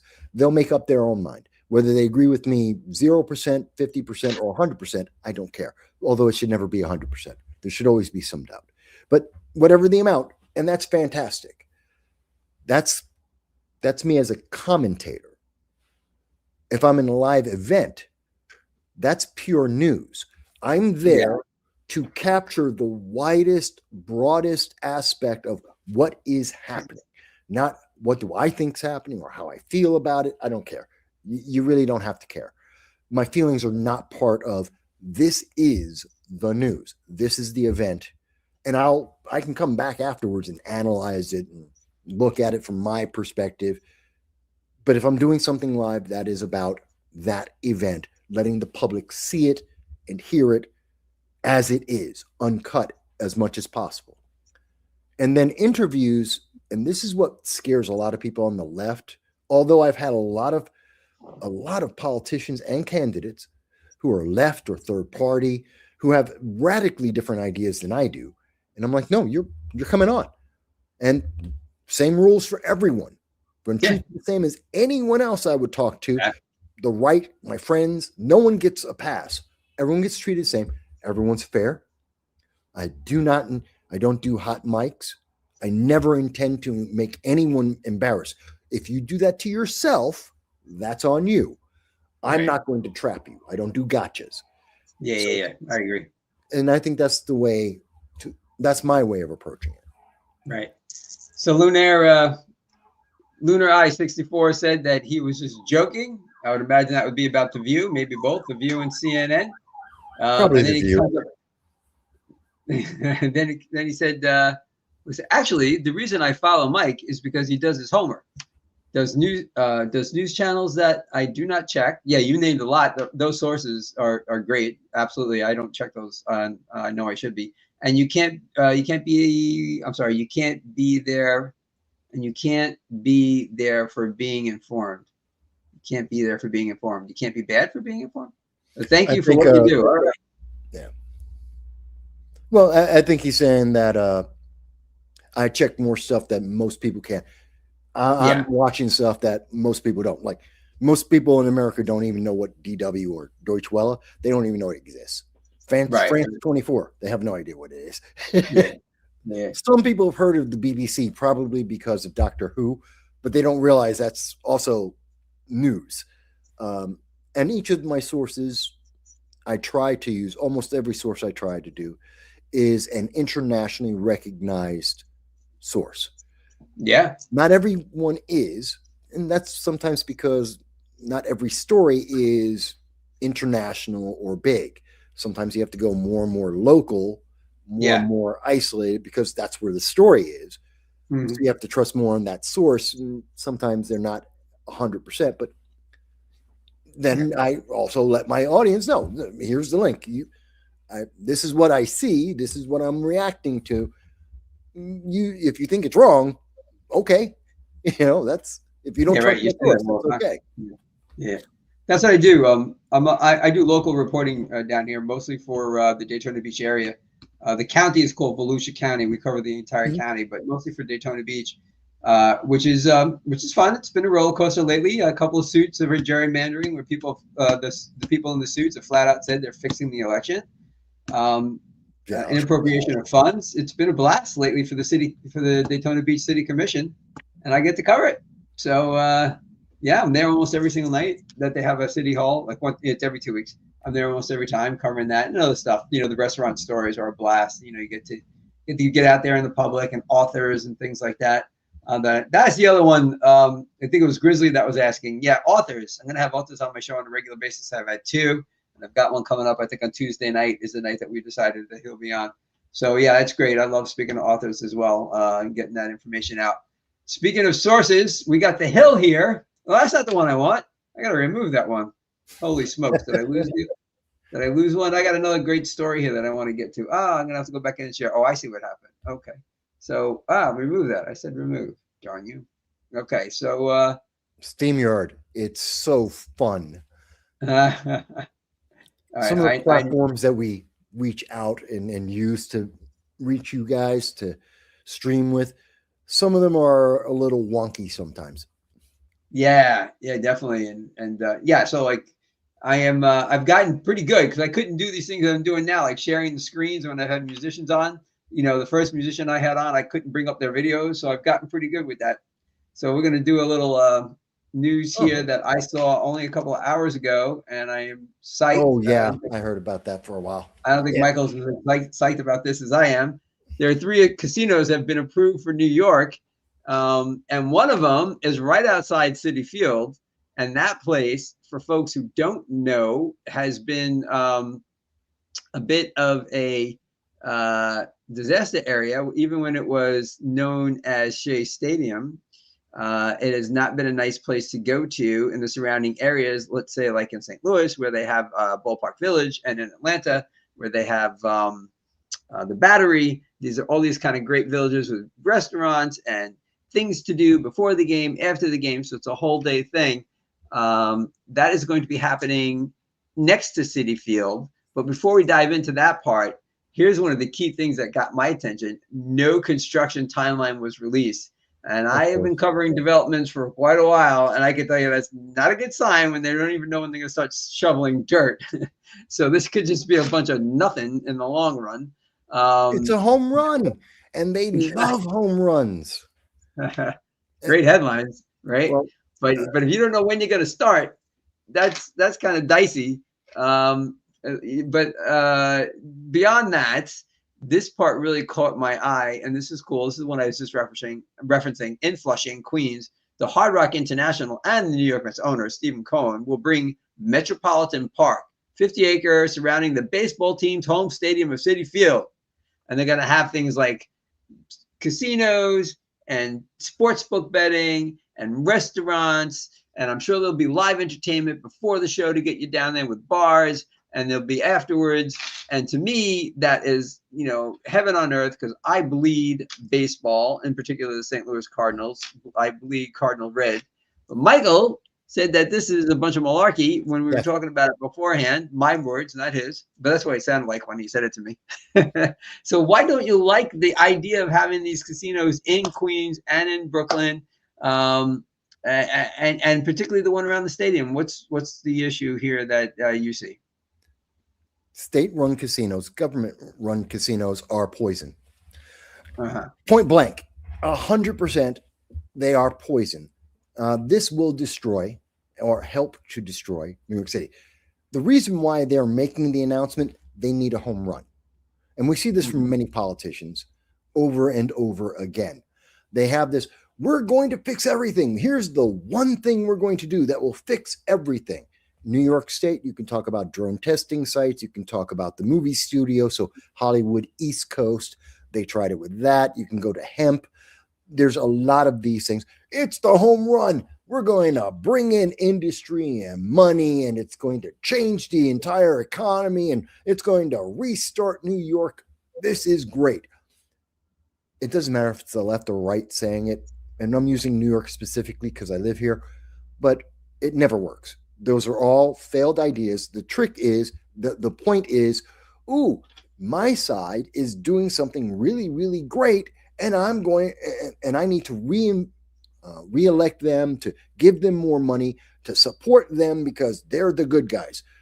You can say Micron Technology is building the chip factory in upstate New York.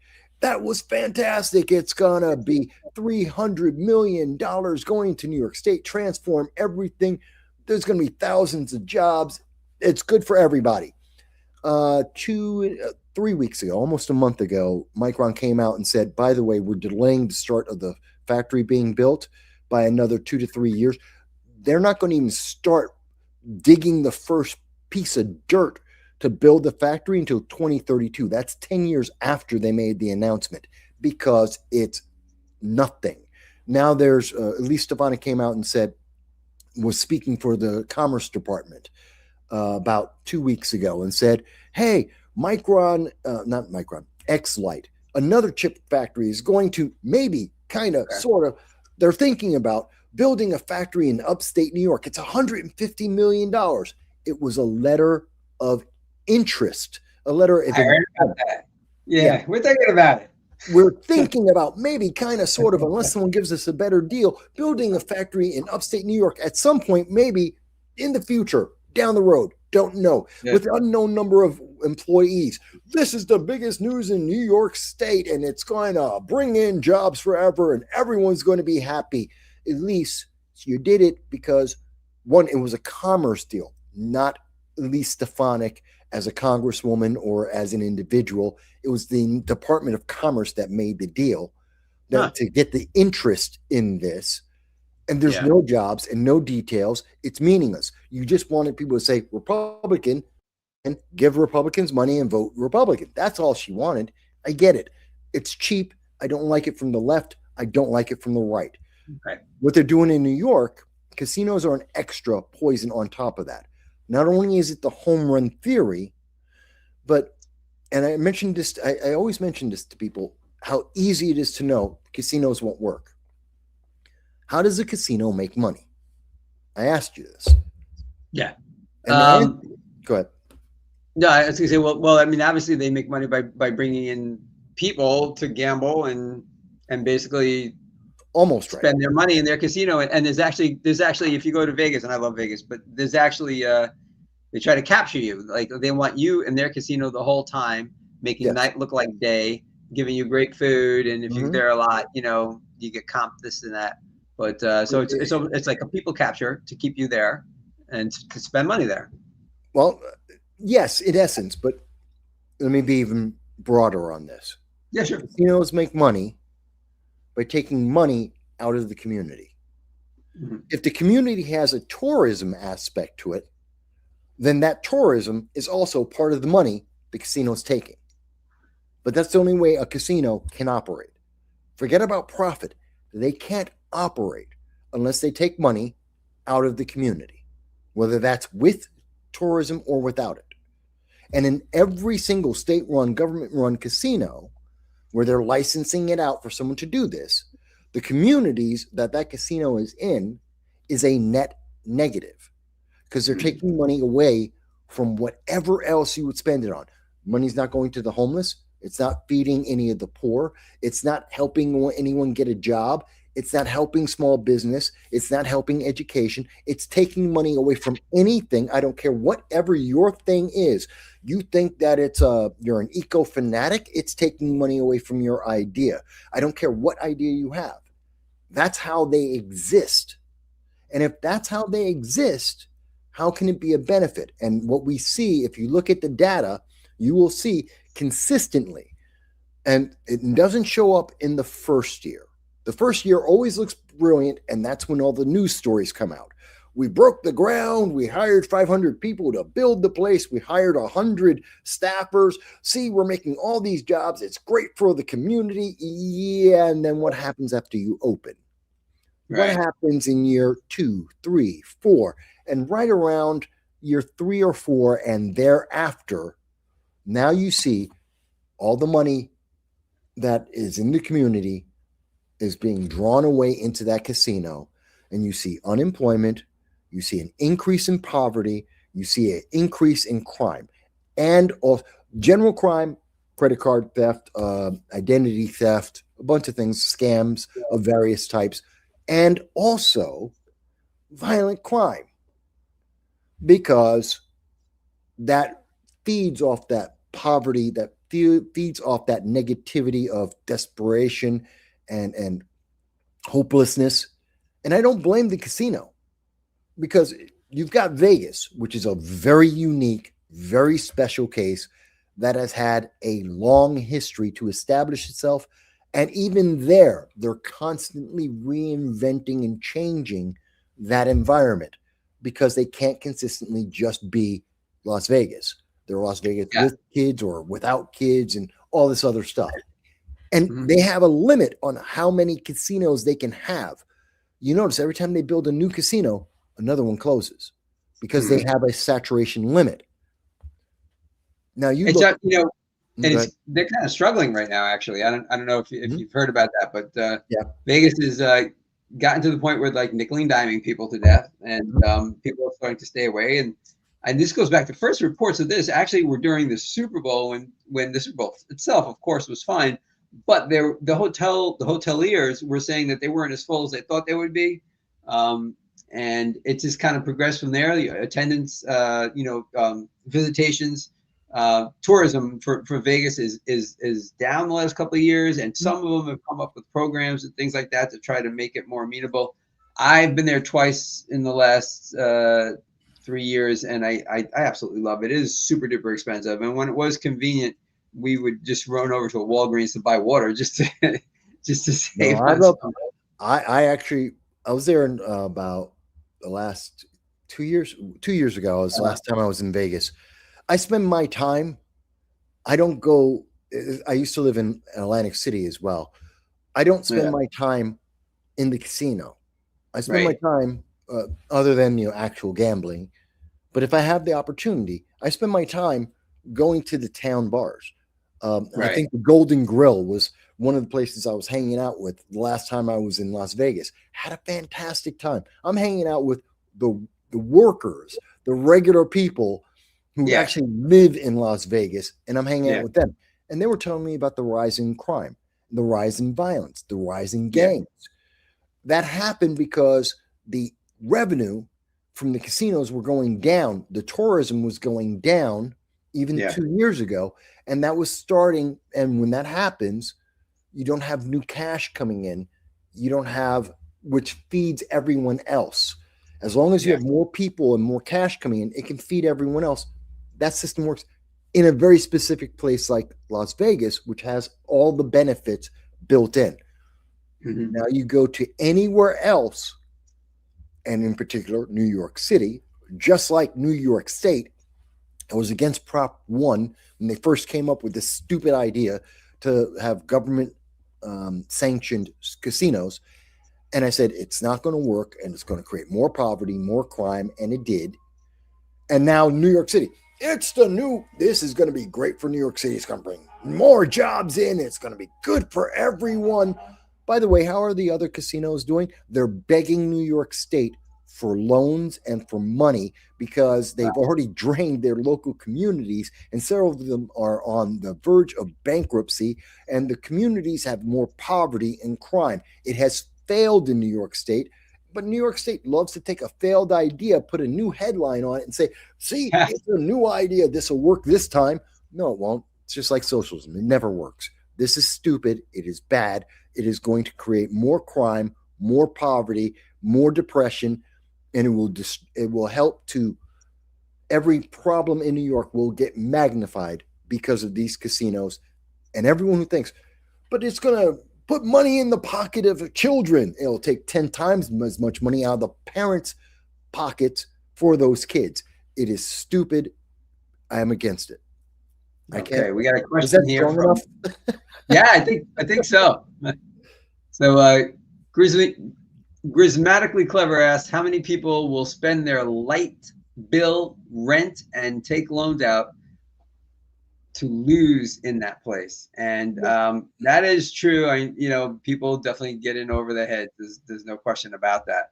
And as far as people capture, no clocks or windows, yes, absolutely. We stayed, I don't know, Michael, maybe you popped your head in there.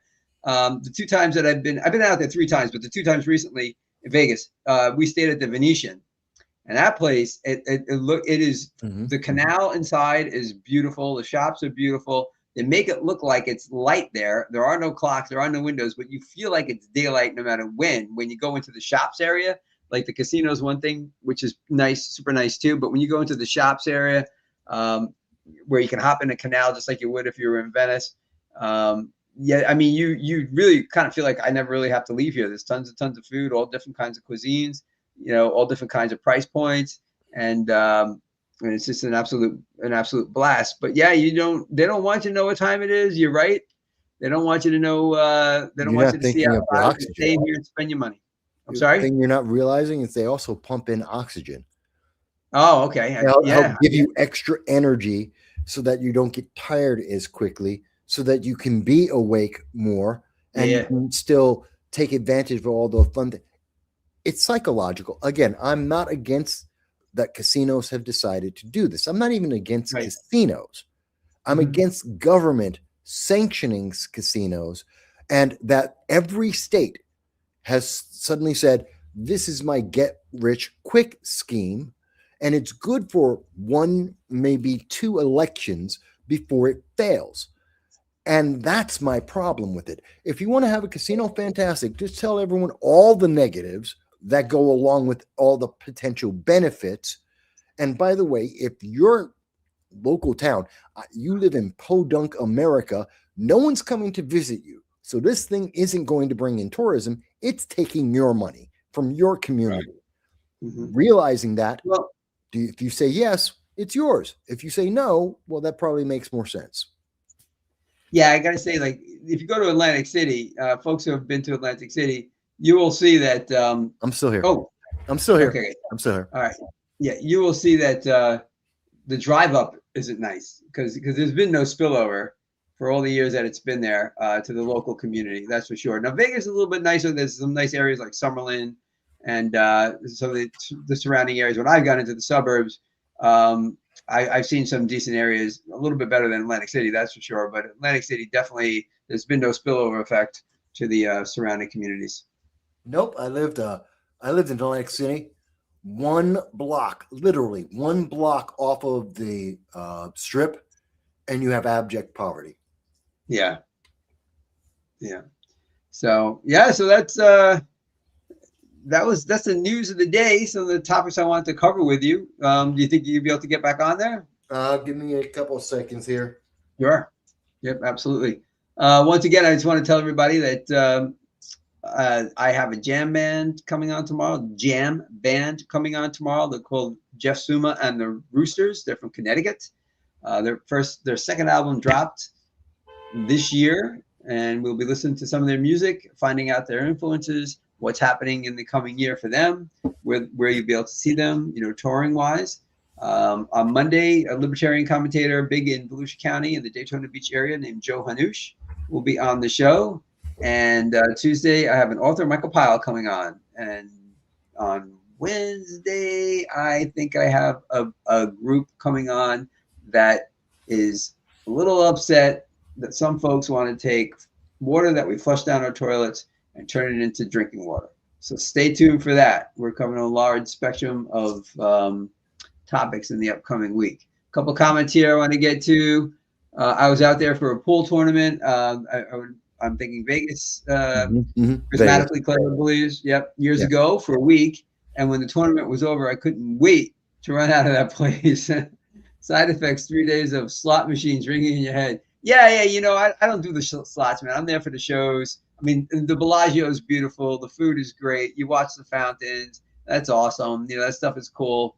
Go to the craps table, play the Don't 4. Best bet in the entire place. Oh, yeah? All right. There you go. Yeah. I put down some money on some baseball. I had the Cubs winning in the World Series this year. And, of course, I bet on the Cardinals because I love them, even though I knew they weren't going anywhere. That's a fan. And let's see. Something else I was going to add to that about going out to Vegas and the side effects. Oh yeah, the slot machines. Oh yeah, even on cruise ships, man. I'll walk through the casino on a cruise ship, but I'm not going to I might meet. Never been. No, it's kind of funny because Donna, my girlfriend, and I. It's after breakfast on our last day in Vegas, and she goes, "We got to play the slots. You got to do one thing." So we go. It's all like automated. There's no like one-armed bandit in the section we were in. So we're both like, well, what do we do?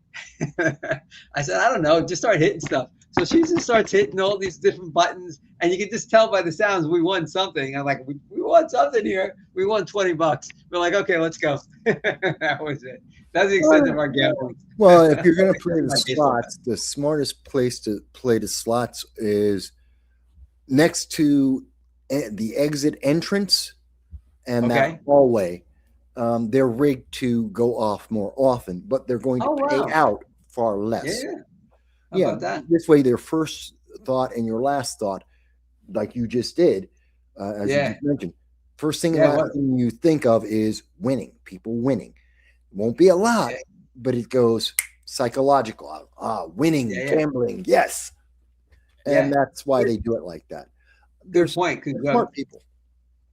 if it's a good point. It's right on the money, because folks know that there's a great restaurant in Venetian called the Grand Lux, and it's right off the casino floor. You can actually be like a patio where you can watch the casino from there, and that's where we played. And from there you just go over, like, you go over 30 seconds later and you can be at your elevator to go up. So it's right at that entrance in one direction. The other direction is out to the main front entrance. So yeah, it's right where you're saying. Yep, that's where we won. And so yeah, on the money. All right. It's tactical, and I get it. Again, I don't fault them. I understand the logic. Of course. Yeah. But I've also been in pool tournaments in Las Vegas. I've done that, and that's fun. That is fun. They have some great pool tables, and they run some great tournaments out there. That is fun. And Chris Mattingly is going to take you up on your suggestion there. It's a great bet. If you look at the odds, it's one of the best odds you've gotten, unless you really know how to count cards for blackjack. That's about the next best thing you can do. All right. So listen, I had asked Mike to have a beverage of choice. It didn't have to be alcoholic, because I wanted to do a toast to my 10th show. And what do you have? Coffee. All right. I am coffee. Yeah. Well, I'm a big caffeine guy myself, but not right now. Let me just grab this right here. I'm gonna have a little Pinot Grigio. Oh, it works. Yeah. Oh yeah. I like my reds. I like my reds. A nice Burgundy, a Merlot. I love Merlot. Oh yeah. Yeah. Awesome. How about 20 Port? Do you ever have the dessert wine, 20 Port? I don't like sweet. Okay. The ports are always very, very sweet, which is good after a meal. Yes. Yeah. But it's a little too much for. I like that slightly harsher but heavy taste, which goes great with meat. And I have pretty much a carnivore-ish diet, and so reds go really great with that. So that's probably part of it. Yeah, absolutely. Yep. All righty. So thanks for coming on to my 10th show and celebrating with me. Cheers. Salud. Thank you. Yeah, I figure my first show I did this, my 10th show I did this, 25th, 26th, 27th, 28th. No. Every like kind of milestone show, I'm gonna do this. A little cheer. But listen, I want to thank you for being on. I'd love to have you back down the road. I hope I was a good guest. I hope everyone's been entertained, and you got a whole bunch of new. I know you got at least one new person, and I hope it was 10 times as many. But I hope your audience enjoyed. Oh yeah, absolutely. I'm sure they did. And speaking of my audience, I just want to say I don't know where in the world you are or what time it is in your neck of the woods, but I hope you had a good time this time. Until next time, thanks for being here, and I will see you later.